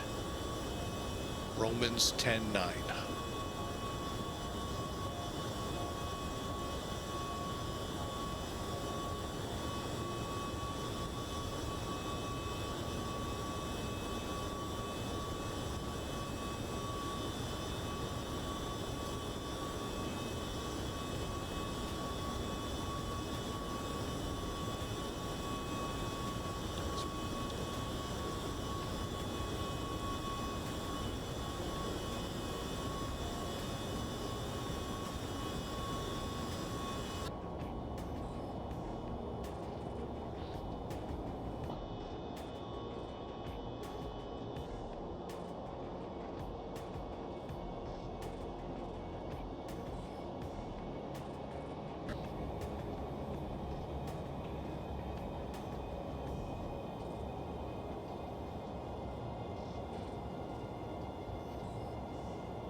All right, we are standing about 1 hour out of Vegas, and currently all we have is San Diego approach, or SoCal as they call themselves, covering, it looks like, only San Diego. And we're headed to Nellis up in the Vegas area, so.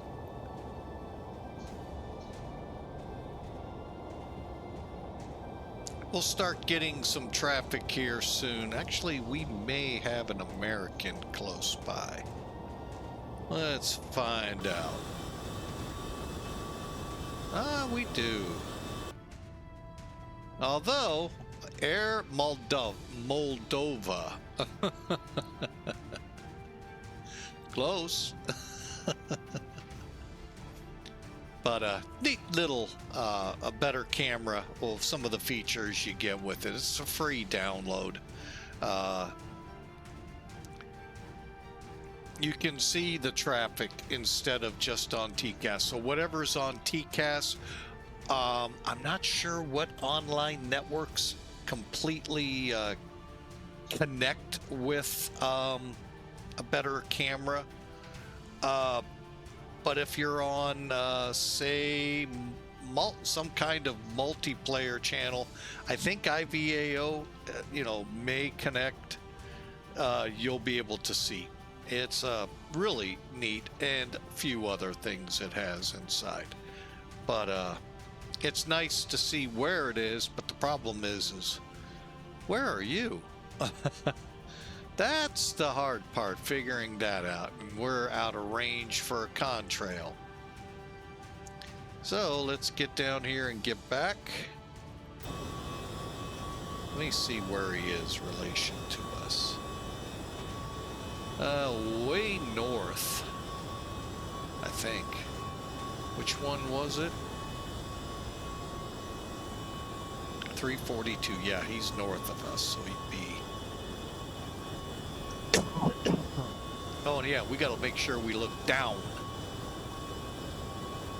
We're at flight level 400, so any action would be down. But yeah, he's out of visual range from us from at this perch point as we begin to head over the Southern Rockies.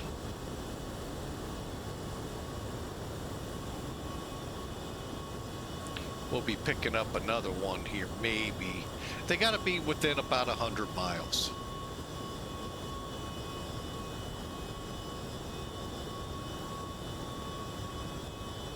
But you can see them on the ground, as we saw earlier, with a Hawker on the ground and not the Hawker 125 that likes to pop in, pop out. Although he does have Hawker 125. He just is working to make it a flight sim. He's just pushed for environmental issues.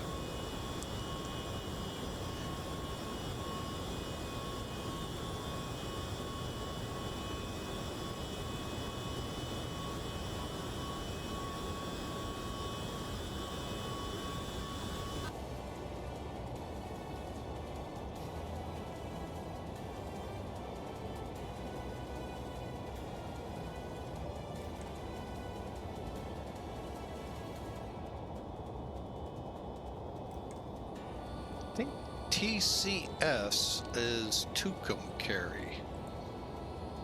Hang on, let me...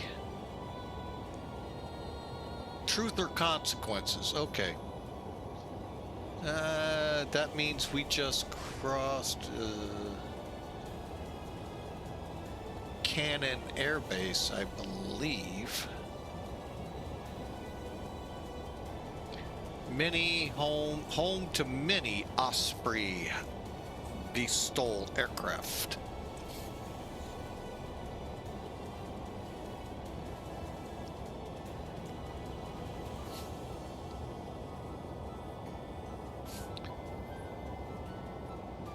Well, I hope y'all got out to enjoy this weekend, especially in the St. Louis. A lot of stuff going on.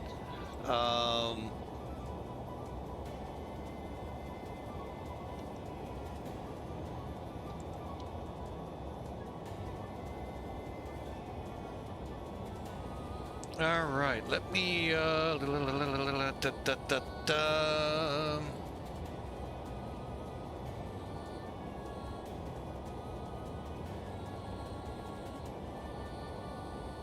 wrong kind of racing. Okay.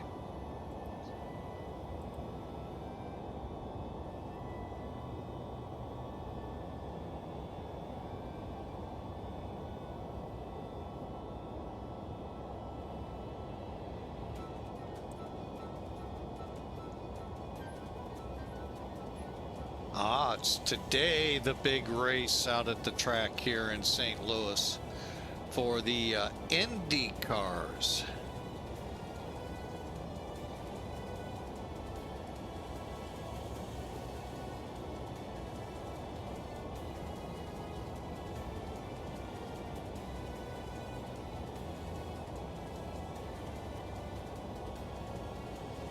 Also out on the west end of town, there is an air show. I think they're going to get the high stuff in on it with the snowbirds out of Canada and Blue Angels. I think they'll get the high end. It doesn't look too bad cloudiness wise, but they'll make that call. Not Flying with Mike.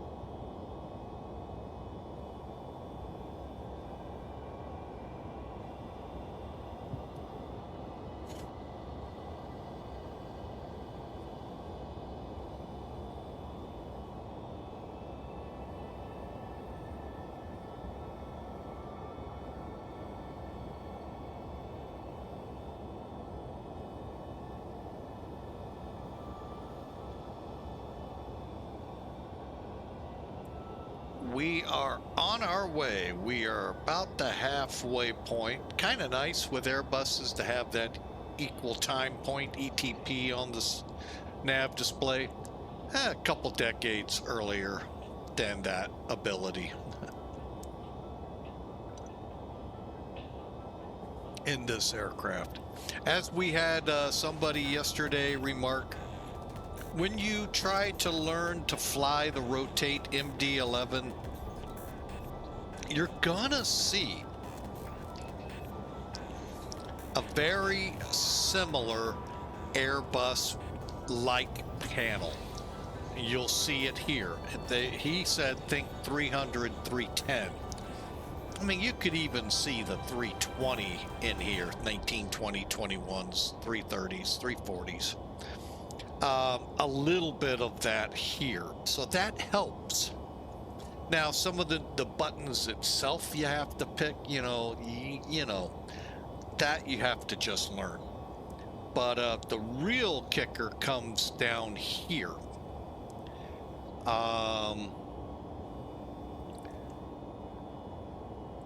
And that being what they'll call it an FMC, but when you really look at it, the McDo that's on Airbuses, A319, 20, 21s, 30s, and 40s sure looks similar, minus this button right here.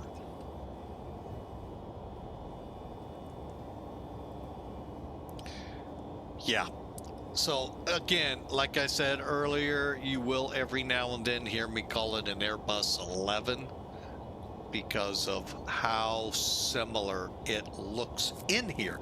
Now, that's where the similarities end. This airplane has some nuances, not only from rotate, but the actual airframe itself.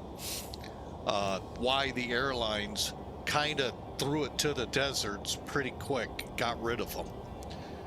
The cargo companies seem to figure out how to overcome some of those issues, and gobbled them up real cheap. And today, the nostalgia of this aircraft lies in that.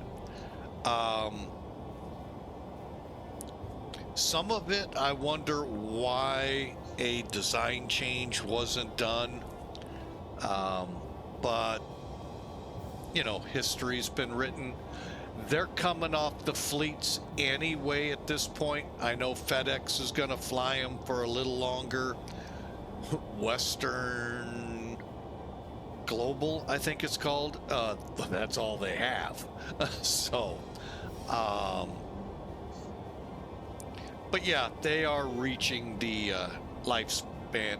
Also, aviation-wise, if you didn't catch it this week, the last Boeing 767 freighter came off the line for FedEx this past week, I believe it was. If not this past week, the week prior. So that age is ending. So the bad thing in all of this, there are really no replacement type aircraft out there. Oh yeah, they're working with the Airbus 320s, 330s to fill the gaps. But ultimately, the 330 is probably the best. DHL flies them. But yeah, that's a big hole. The 777s, same, they're in the same boat with, so there's really no long range aircraft suitable at this time for those jobs, other than the A330s.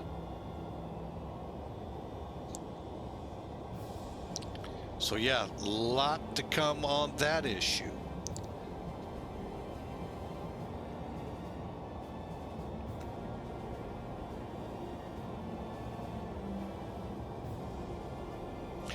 So expect FedEx, so they'll fly the 767s long, out from today, unless something major. And you would think an engine coming off an airplane would be major enough. Wasn't for a DC-10 back in the 70s with American Airlines. And that DC-10 model kept going and going. Even the event in Sioux Falls didn't end the DC-10. So, I mean, there have been some major problems with this overall aircraft design, but they keep going. The DC-10s, I believe, are now all retired, except maybe some with other military outfits. But the MD-11 is going to probably keep going, and some of the other bugs that were found in them, hopefully taken care of.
Well, believe it or not, we're 40 minutes out of our destination approximately, and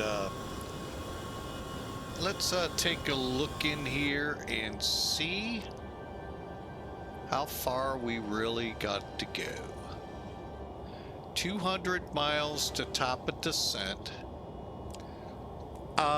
Let's get a weather report. I don't think we'll get one per se at Nellis. Let's just get a METAR. Now, I am going to say this much. It appears, he said this earlier. There we go. We are getting METARs today. So that's a good thing. 2965. What are we looking at here? Hang on.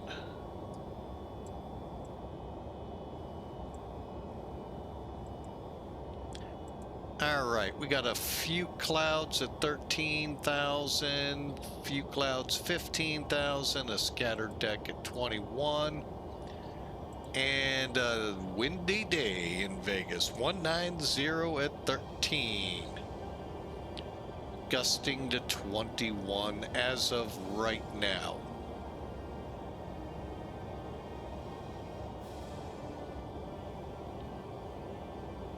And it's a bit on the warm side. Let's see. Currently 93 degrees at 11:30 in the morning. Oof, ooh, ooh, ooh. Folks living in the St. Louis area, get ready. Summer starts showing itself. Triple-digit heat indices expected this week. Got that from one of the forecasters. We'll see if they're right. I'm sure they are. But you never know.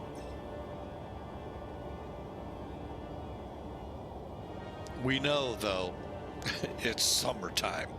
So, like wintertime, we expect, you know, cold in the winter. Well, in summertime, we expect heat.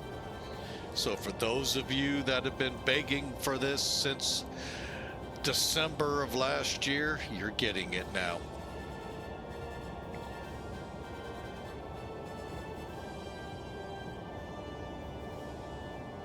Oh, we're getting some, looks like some returns. Let me turn the weather on Navigraph charts. And wouldn't you know, nothing's showing.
And once again, let me announce that for those of you, I hope you have a great week, especially those headed to FS Expo up in Minneapolis.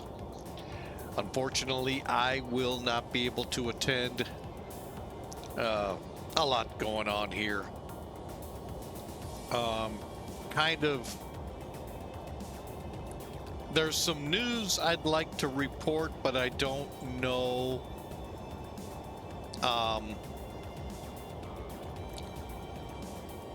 if and how to report it. That kind of sounds weird, but yeah, so we'll just keep it, you know, under wraps for now, and hopefully better clarity will come out throughout the week. But yeah, I hope you all enjoy it. It is this upcoming weekend, so good luck to those of you traveling. My prayers and hopes for you to have a fantastic time there.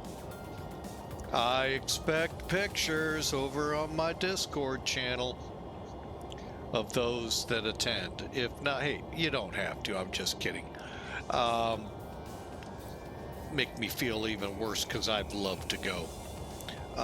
But I just can't. Too new at work and truly don't have the time.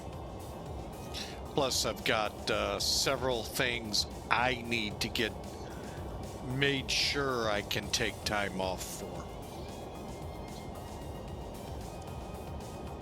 So some pretty major things into, and some personal things I have to tend to as well. But I really do hope it's a fun trip for y'all, fun times, and your wallets don't come back owing money.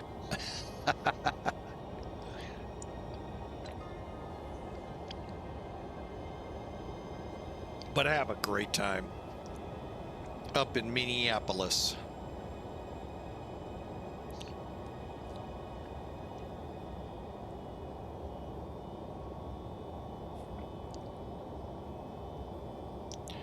All right, as promised, we're 137 miles out of top of descent. I want to double check a few things.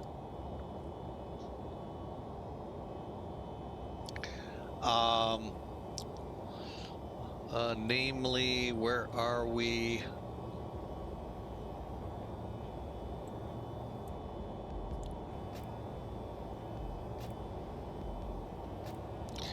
And really, what I want to be at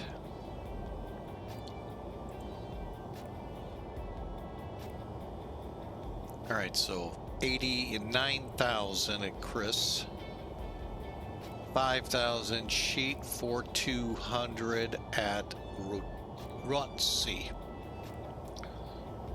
All right, let me see.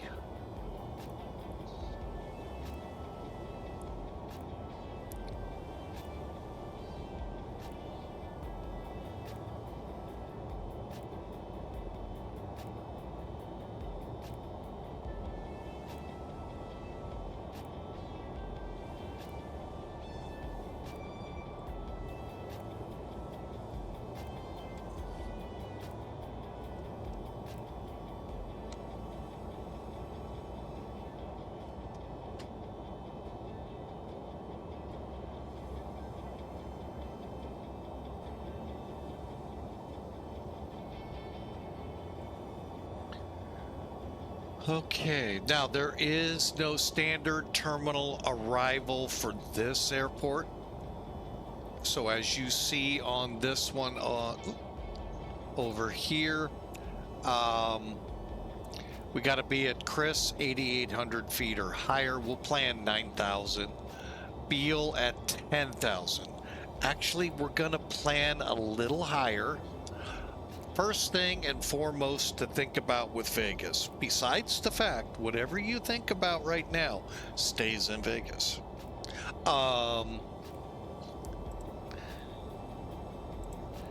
Let me bring in charts real quick.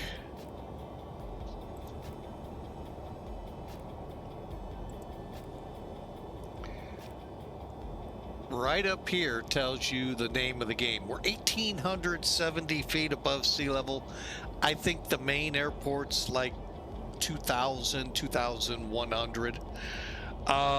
So we're a little higher elevation. So when you see some of these numbers, drop it by 2,000.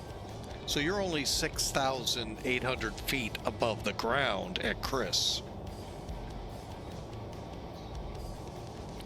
All right, so keep that in mind.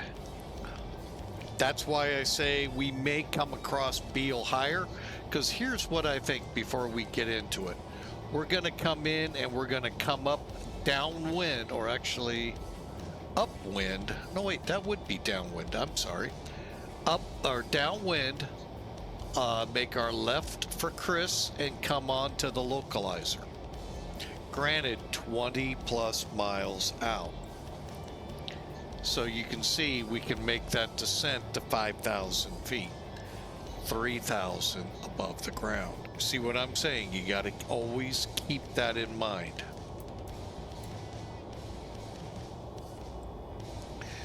All right, and then the good thing is the localizer, the ILS frequency and localizer automatically loads. However, if you want to do it on your own, you can go to the Navigraph pages and do it yourself.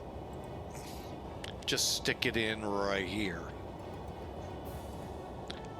where it says ILS course. But we get a little closer, it'll populate. So currently we're now 100 miles out. So let me do this real quick. I know some of you love to see these charts. This is a Jepson chart. Hang on, I'm going to go ahead, hide, and center it. Okay. Across the top is the frequencies we could find ourselves on. I'm going to tell you right now, this is CTAF 132.55. If I type it into XPilot, that'll be what comes out. It's usually your tower frequency. Where it gets confusing are places like maybe Vegas, International, DFW, Houston, LAX, where they have multiple tower frequencies for which side of the airport you're on. So then I would do the .CTF. Okay, our localizer should be 109.1. Our final approach course 209, ROTC at 4,200 or higher. You fighter jocks like to come down higher altitudes on a steeper angle. Decision altitude here 20,000 2,065 feet MSL, 200 feet above the ground. There's our missed approach out to Arco, and some additional information to be aware of with this approach. If you see a UFO, you saw it, don't report it. You lose your wings. No. Just kidding. That's how it was, though, back not too long ago. So Chris to Sheet, to ROTC, Jellar, to Cato, Sadie, and on to a runway. From ROTC to missed approach, we're probably looking at 2.5 minutes. I'm thinking about 160 is our approach speed. And currently we are going to need at least a half mile and 200 on METARs, broken or overcast, 200 feet, 002. I don't think we have that problem in the desert too much. It does happen, but not often at all. All right, so that's our approach. Once we're on the ground, I'm gonna angle us here to the transient west ramp, and we'll do the best we can on parking. So we'll come in 21 left, Bravo or Alpha, taxi back for the transit west parking.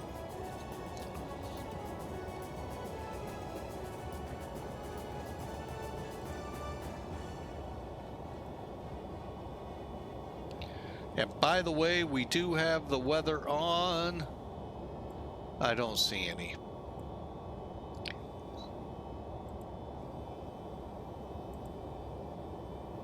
$77 miles. So let's start thinking about it. Peso.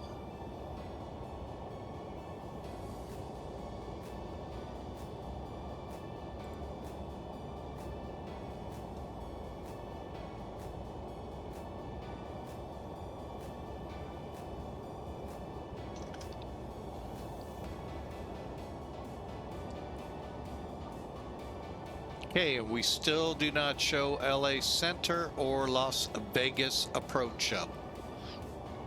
They're probably waiting for us to get in so they don't have to conflict with us.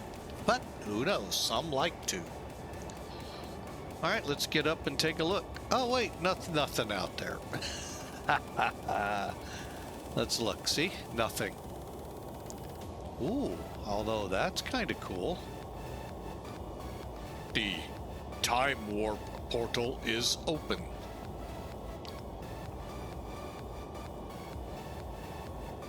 That is really cool. Wonder what that is. Let's take a look outside the plane. Ha! Not visible. Hang on. Oh, it's disintegrating. That's weird.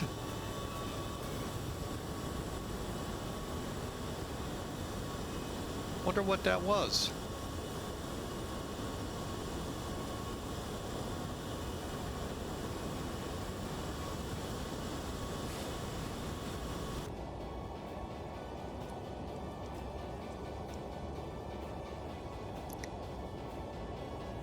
Oh, it's back.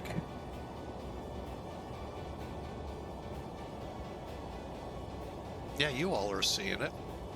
That's kind of weird. But we go out the plane, it's not there. Let's try something.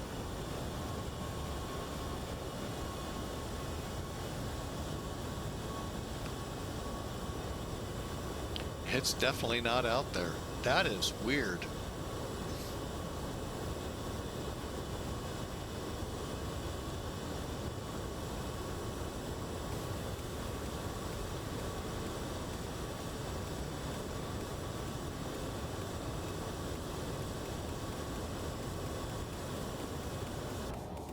Oh, it's gone. No, it's not. That is really weird.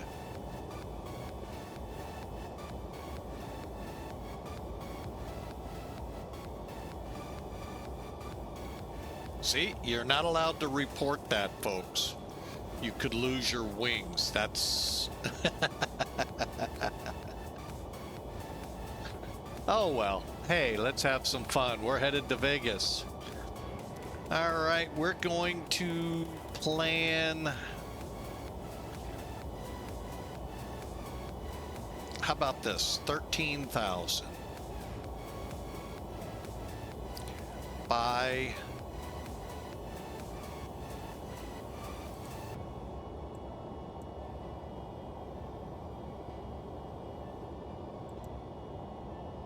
Beal.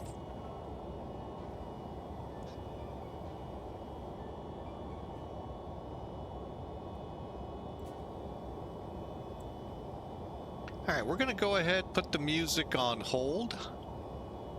Ah, Los Angeles departure came up. Let's see here. 85, call it 80 plus 30, 110. A little closer, not much. We're going to set for 13,000.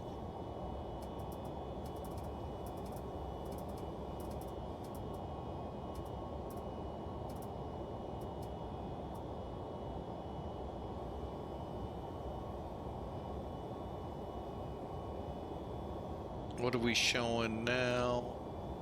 43 on the start down.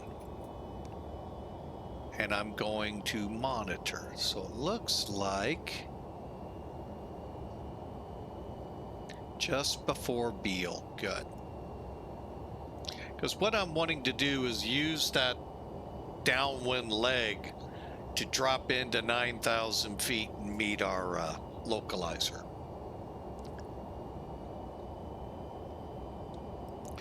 That's my overall objective. Now, will that happen? Time will tell.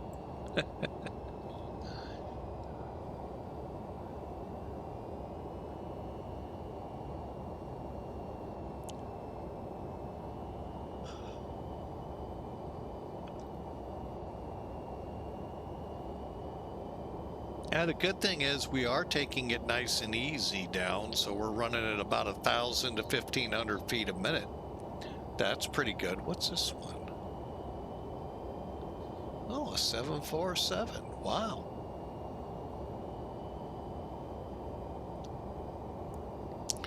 Oh, Prime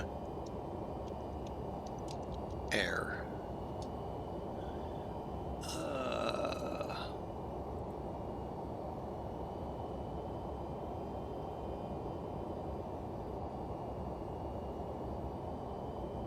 No, I don't want that. I want airline.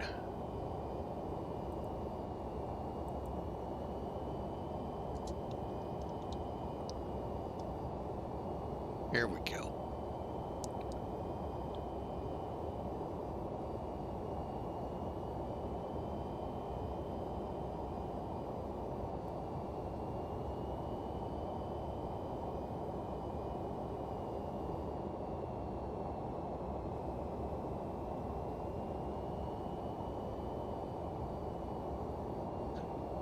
Say what?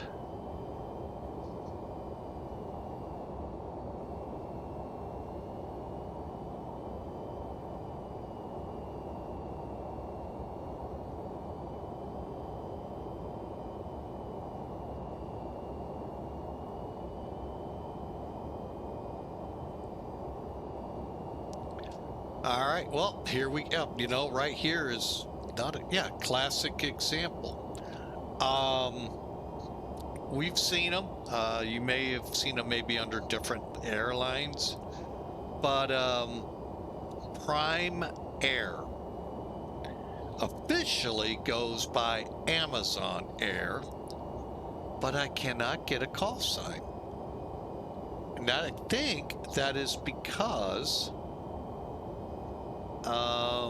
they are operated by different airlines. For instance, Sun Country, QuickJet, ASL over in Europe, Atlas, Cargo Jet, and Hawaiian.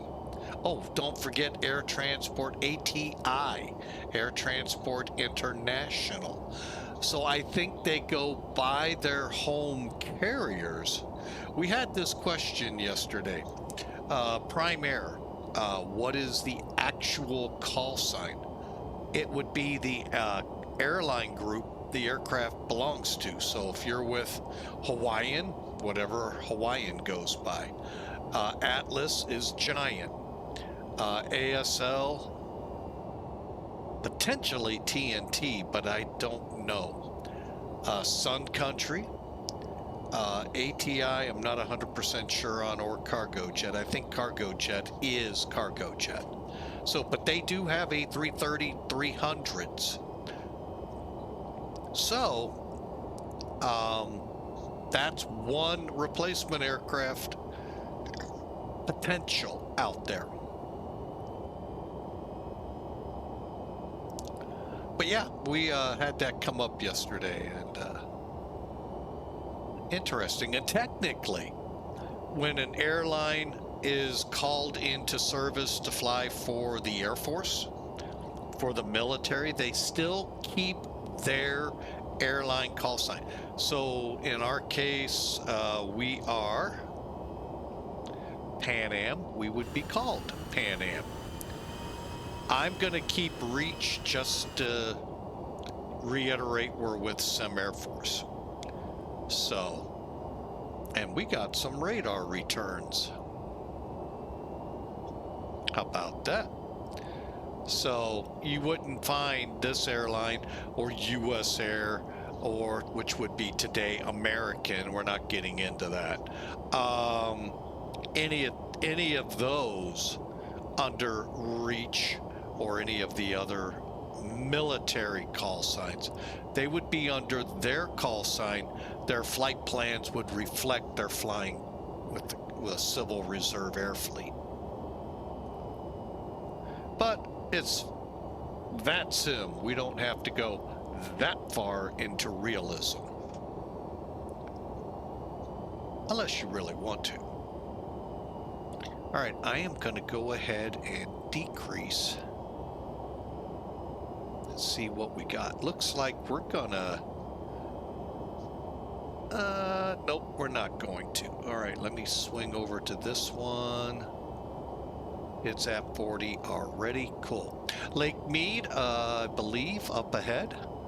And I believe this little white patch over here could be Vegas. But you don't see that.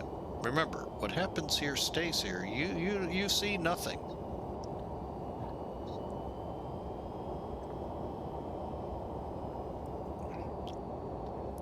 So, but I hope y'all enjoy your Sunday. I know out in the middle of the country, they're getting walloped. There was a, by the way, how many of you saw this picture on Facebook?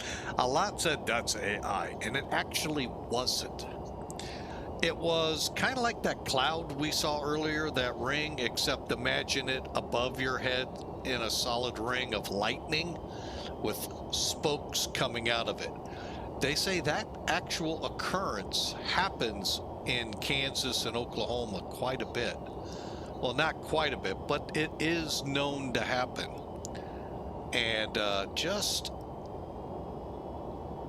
amazing picture. I wish I would have saved it to put up on Discord. Just an amazing sight. I can think what people thought when they saw it. Because, you know, I get that. So...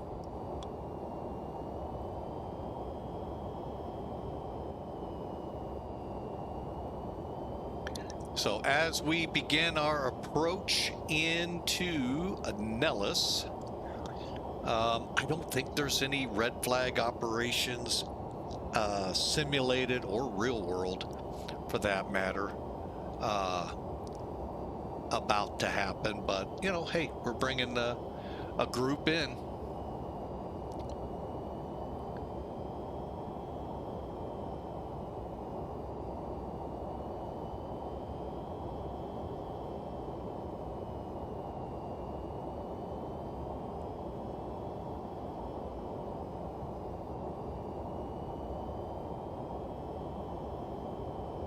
All right, we're going to go ahead.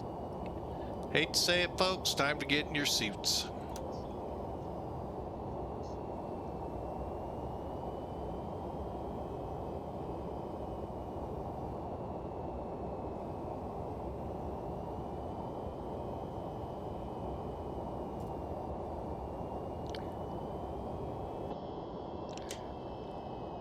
Flight attendants, take your seats for landing.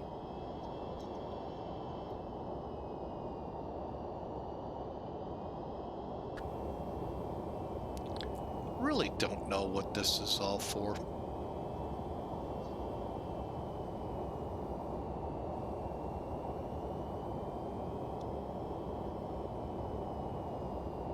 Ooh, looking a little more nasty around the Vegas area. Look at that. But yeah, that's not, I don't believe that's Vegas International. Could be, but I don't think it is. But yeah, you can definitely start to see Vegas.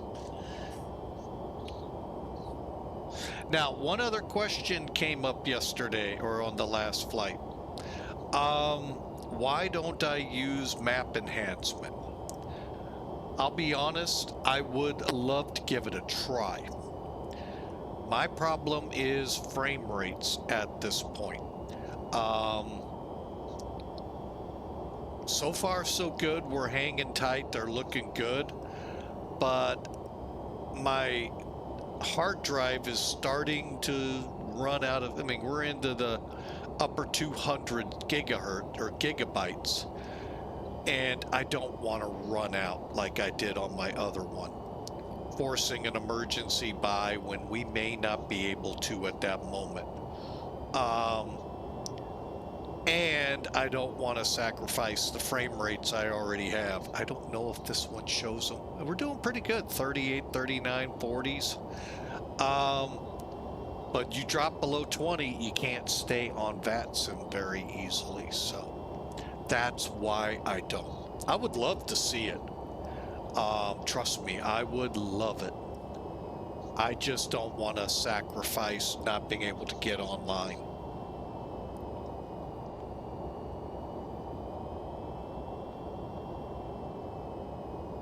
All right, we're approaching 23 or 22,000. I think we're gonna need to.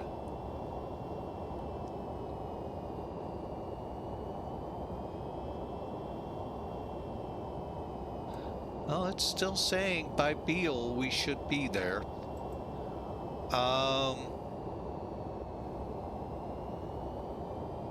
Boy, that is actually starting to. Vegas is about to get hit. Let's see how it looks over here. Well, that's funny because there's nothing showing. You look on that radar. Yeah, there's nothing on the radar. Interesting. Interesting.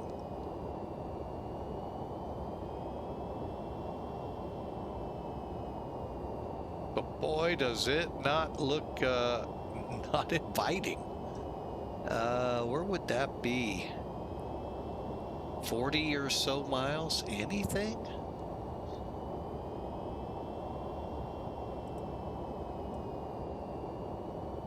You know what? Let's do it this way. Let's look at the map real quick. Oh, we can't. So it's not as close as we thought.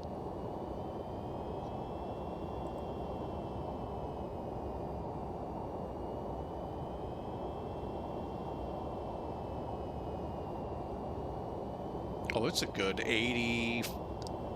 50 to 80 miles out. So we might be seeing some of it with these clouds. All right, we're going to decrease one more time.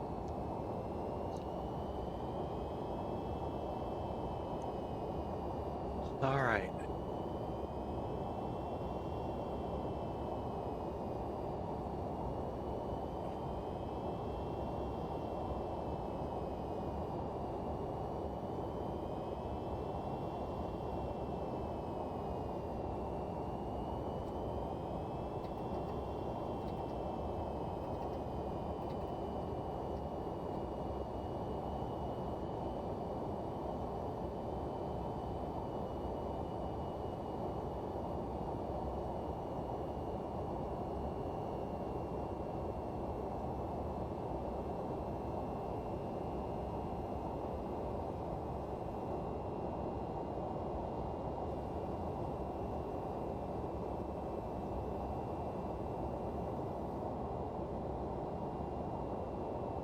Oh, there's Nellis right there.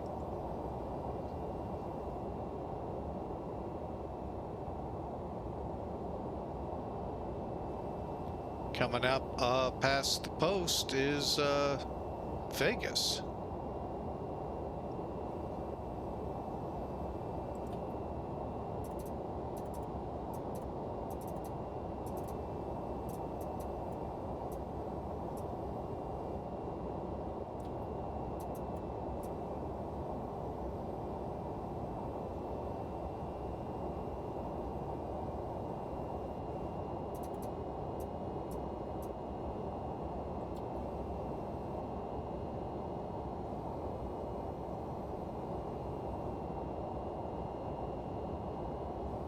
All right, and the weather here is altimeter 2965. Okay.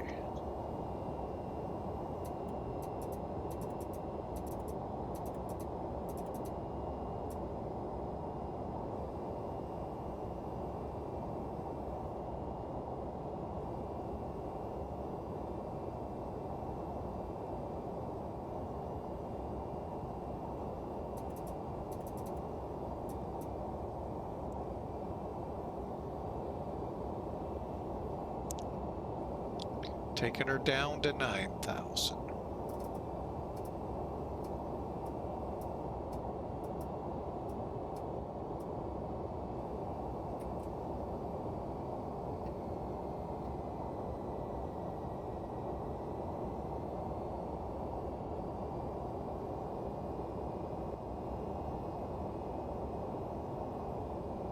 Oh, wow. We ended up on the other side of the localizer.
Altitude.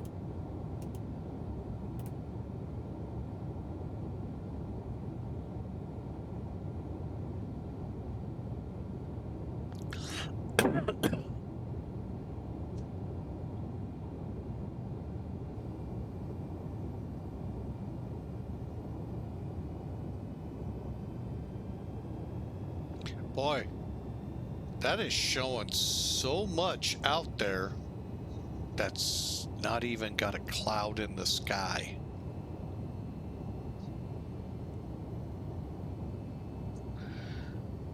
Okay, let's go ahead and rein these in.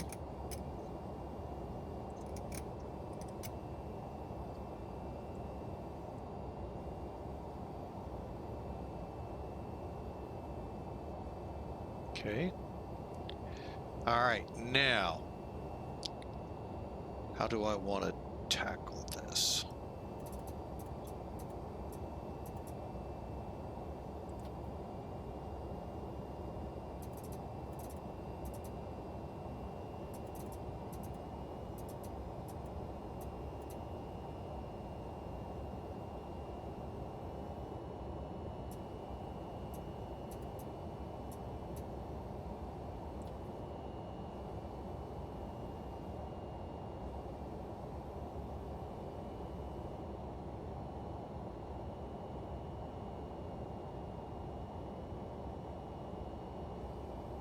Shoot, I could have flown the Ark the way this ended up.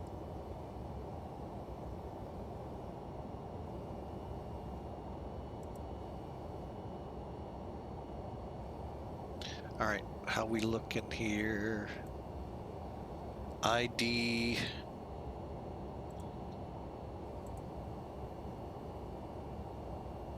IQ, 29 miles out. Cool. We may lose it here momentarily.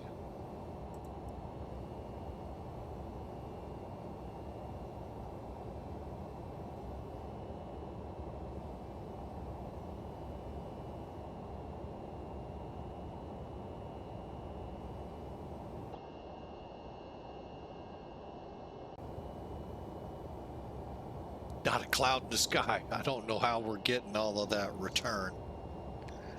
Huh.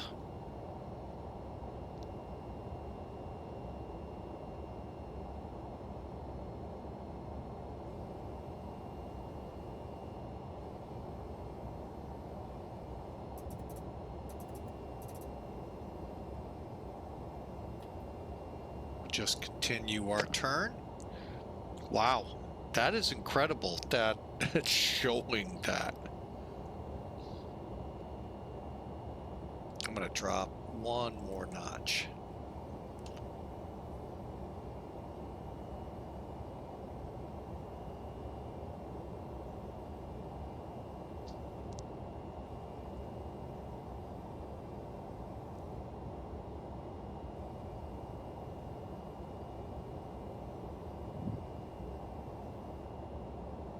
All right, so we are now inbound. We ought to, I guess, let Vegas traffic know we're going to switch over. Let's just double check. .ctaf KLSV 32550 3255.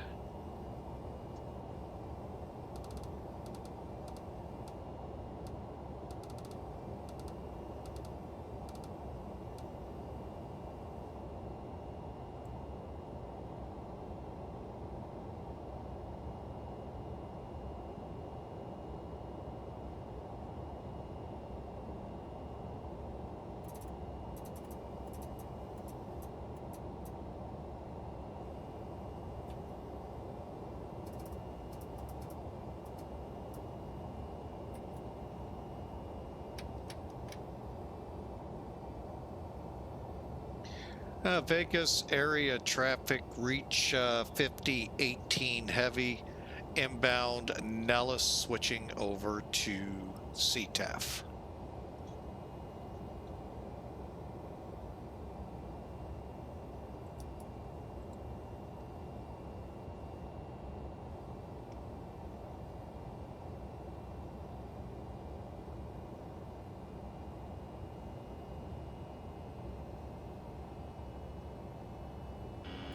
Stabilizer motion.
Okay, got the airfield in sight.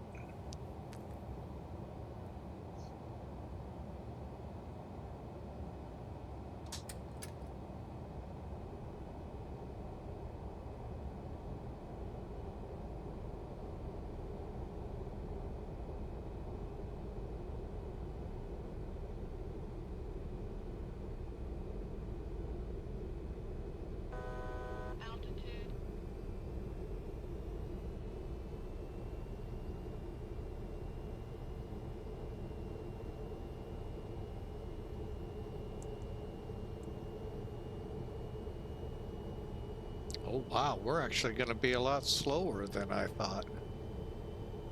I'm still setting it.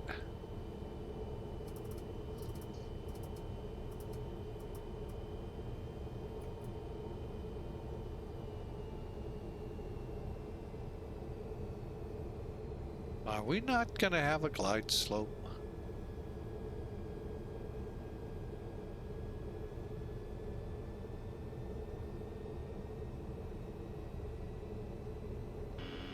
Stabilizer motion.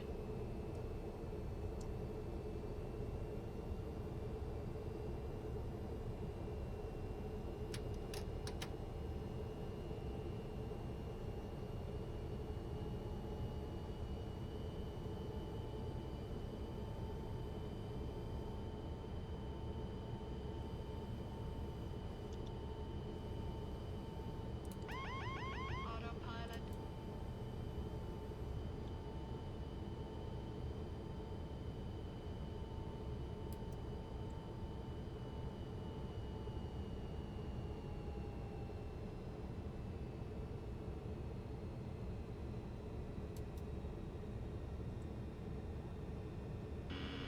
Stabilizer motion.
$2,500.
Nellis, common traffic frequency, reach 5018 heavy, approximately 5 miles, 21 left.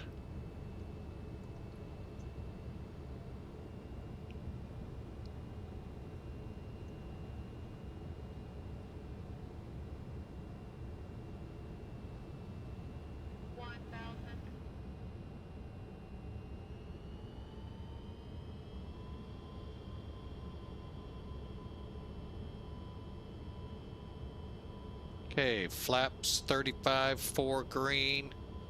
Spoilers, arm, brakes set. We are cleared to land, and we are a little high.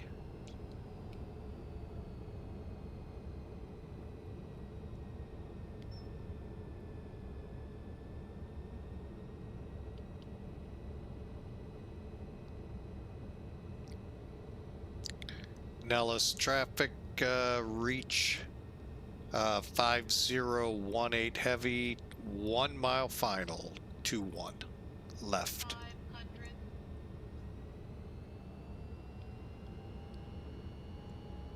400.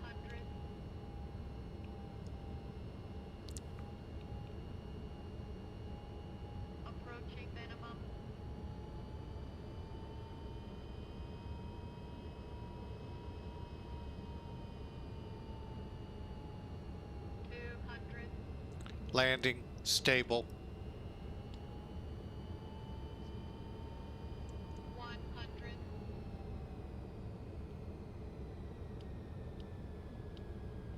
50, 40, 30, 20, 10.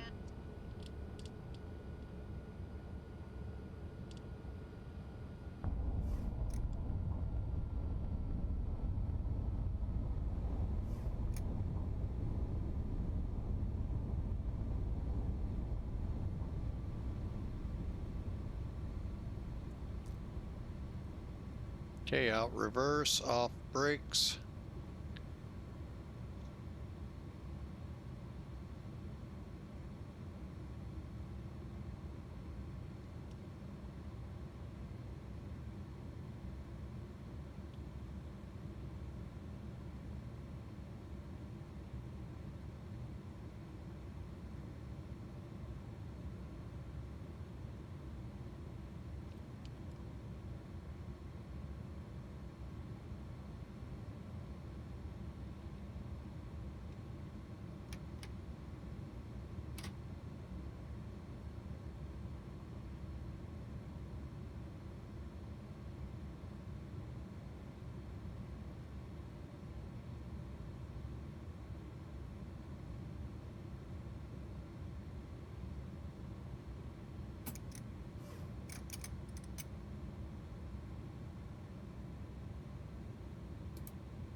Nellis traffic, reach 5018 off 21 left taxiing to West Transient.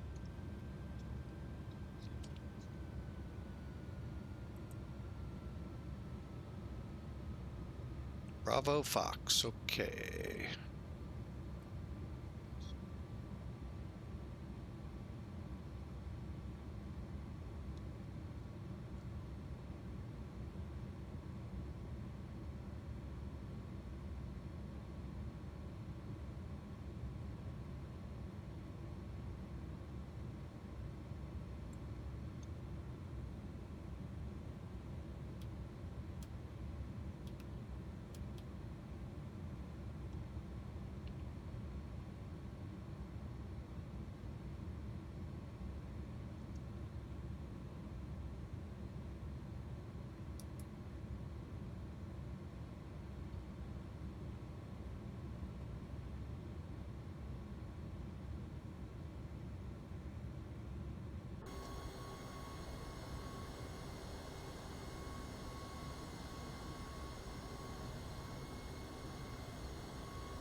Good afternoon, Saitek. Concern jet 24801, with you for level 340.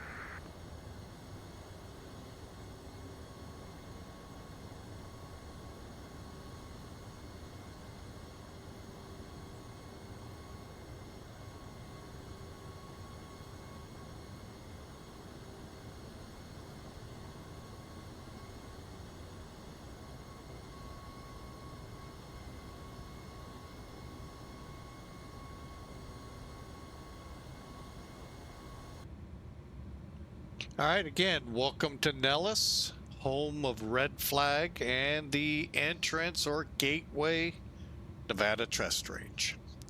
A lot of things happen out in there. They test a lot of weapons, ideas, and everything go on out there. Plus a lot of drone activity. So, but the big thing they're known for, Area 51 and the UFOs. Couldn't tell you. I just know there is such a network of airports and facilities out in that area that anything they were doing at Area 51 before they let the press in, they moved.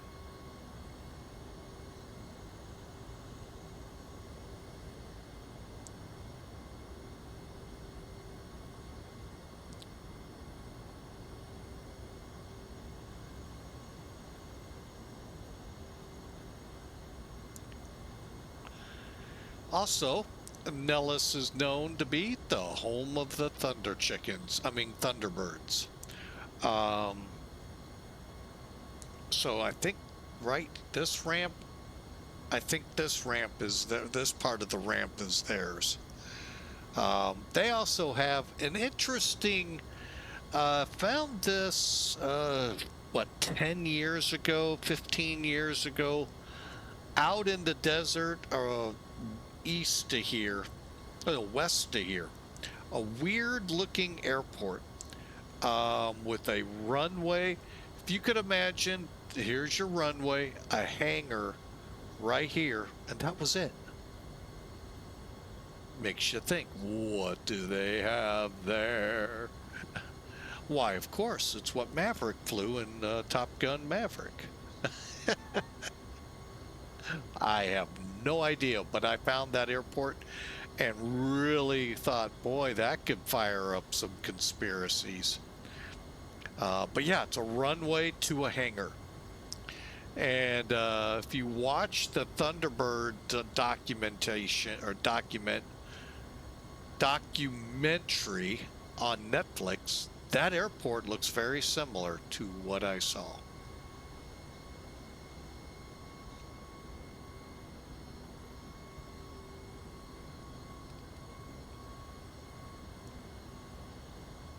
Oh, there's some neat things you can find on Google. My favorite are the ones that people think they found. Oh my gosh, a B-2 crashed at Whiteman. It's off the runway. That has been there over, I know for sure, 10, maybe 15 years. I don't know why that guy's transmitting. I think he's transmitting on guard.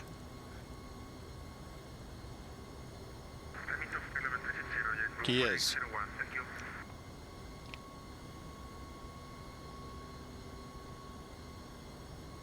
Not really sure why, but he is. All right, let's see here. Also, if you before we left Bagram, you would have seen, oh Lord, back into the single digits of 2000, a C-17 incident on there. So why they leave things on like that, I have no idea. This is, to me, that would be an easy thing for these cyber so-called specialists to get rid of. But it is fun to see people go, oh my gosh.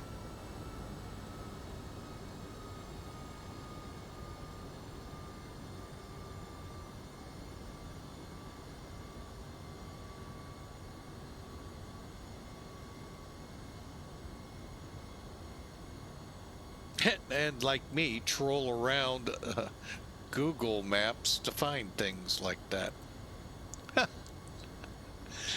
All right, here we go. Let's get into the ramp here.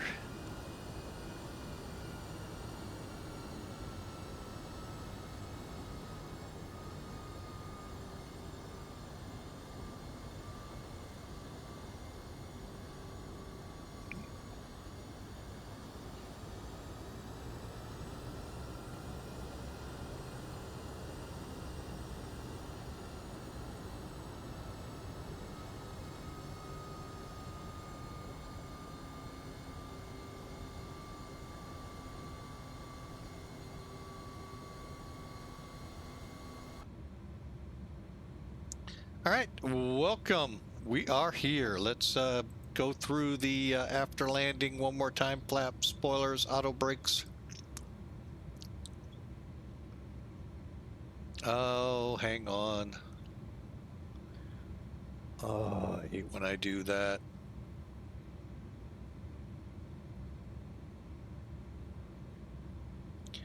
Okay, brakes are off. Spoilers, weather radar is off. State tram, that's the one thing we didn't do.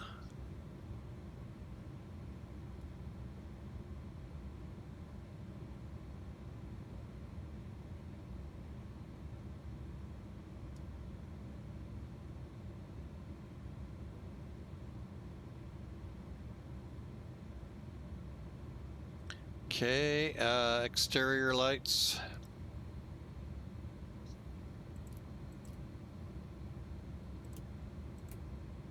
Okay, and anti-ice EPU up and running.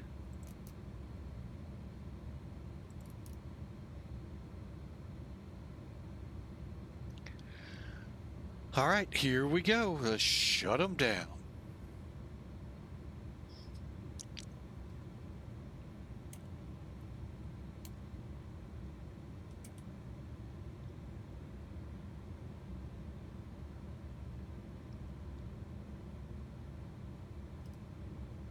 Okay, beacons off. Transponder standby.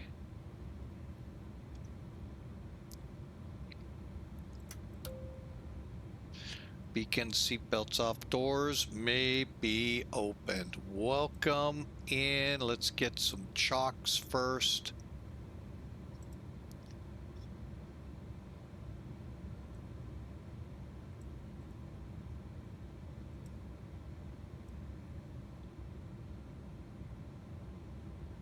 Okay, just finishing up. Let's get up here. Okay, the IRS is turned off. Emergency lights. And switch off.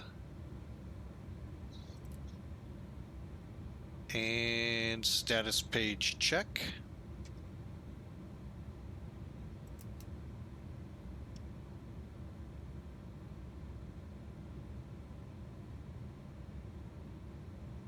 Everything looks good. Welcome, welcome, welcome to Nellis. I know, you gotta love it. F4s for F-16s, because this is, and F-15s, because this is your aggressor squadron. So yeah, I mean, you don't have the aircraft, you're not gonna be able to put anything out there of realism. But yeah, overall, we've made it. I hope you've enjoyed this flight. Again, if you want to be a part of Sim Air Force, hey, if you're on Twitch, I'm going to put it up here real quick. But those watching on YouTube, hey, we'd love to have you aboard. Just got to remember, you do have to fly on VATSIM. But it allows you to fly air refueling, formation, escorts. If you want to go up dogfight train with a friend of yours, great cargo drops, stuff like that in the military areas. Got to be part of a virtual special op group, and Sim Air Force is one of those. So head over, check them out. We got a little training program to help, you know, gear your mind up. One, how to fly formations, how to do air refueling, both ends. The tanker and the receiver. There's two, you know, it's two distinct procedures in this, you know. Yeah, it's just flying straight, right? Till you get to where you got to turn, you know, so a lot to it. But check us out, icrew.simairforce.com. icrew.simairforce, simairforce is one word.com. We'd love to have you. And with that, we are going to check out real quick our Elevatech numbers. Let's go ahead and see what the airline came up with for us. It's accepted, I know that.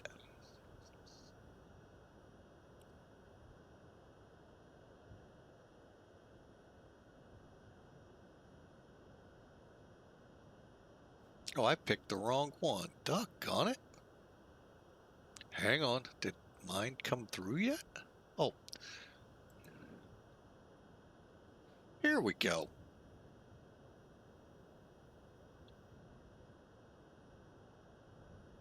There's no way. Stand by. Stand by to stand by to stand by. Really? There's no way.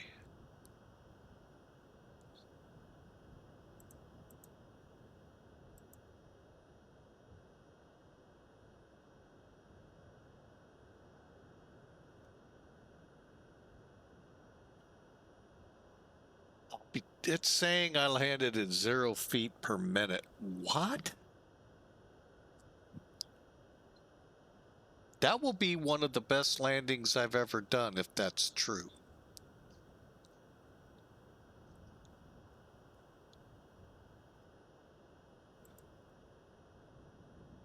All right, well, hang on. Let's go back.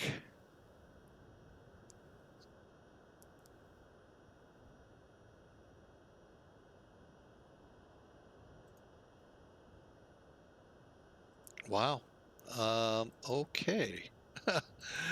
Wow. Let's take a look at it through the eyes of Elevatech, shall we? Hang on a second.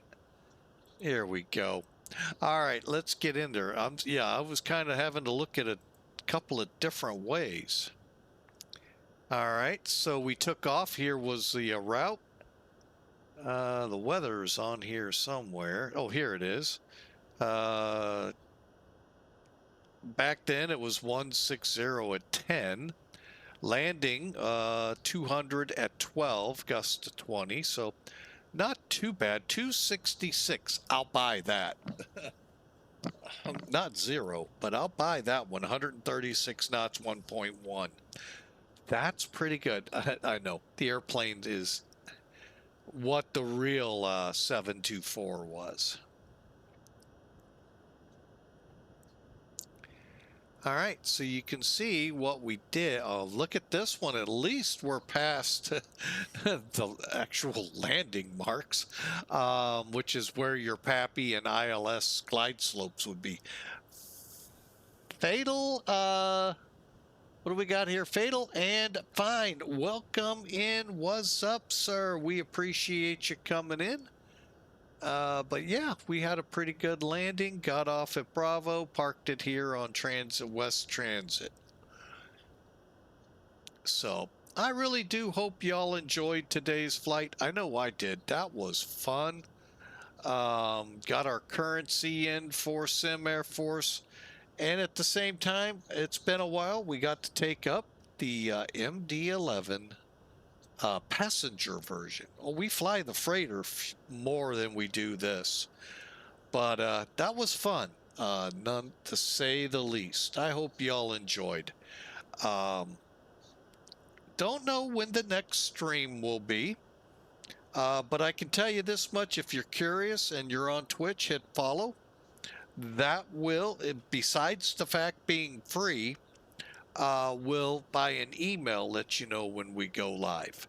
We'll be putting this flight up to YouTube here shortly. It'll probably come out throughout sometime during the week. So yeah, if you subscribe to us at YouTube, it also is free, and that will allow you to know when a video releases on YouTube. So just here on Twitch, so that I can also iterate it to YouTube, since they're not here right now. It's not live on YouTube. To update your MD-11 to the latest and greatest versions with Rotate, they kept touting this, but never told us the how that you could do this. And it is Skunkcraft that you'll update through. If you go to that link here, YouTubers, it'll be in the description when you look below in the more section. If you go to that link in the forums for X-Plane, look for your sim, look for your version or versions, because there are two. Remember, there's a freighter and a passenger. Put the file in the aircraft folder for the version that you took, and then go to Skunkcraft and you'll be able to update. Again, Twitch, you have it right there in front of you. YouTube, it'll be in the below the information there. All right, so I hope you all enjoyed. We flew from Kelly Air Force Base, Texas, San Antonio, also known as Joint Base San Antonio or simply Kelly Field. We flew from there over here to Nellis. The weather radar was a little wacky, telling us, believe it or not, folks, according to that weather radar, there are storms right over there. I don't think so. It's a stormy day, all right. I had just so much blue in the sky, I don't know. But anyway, we had a fun time. I hope you did. So for now, enjoy the rest of whatever you have of a weekend. No, we'll be back with a video, with another stream, hopefully sometime during the week, if not next Saturday. So for now, enjoy. We've had a great time. God bless. We'll see you on the next adventure with Flying with Mike. God bless.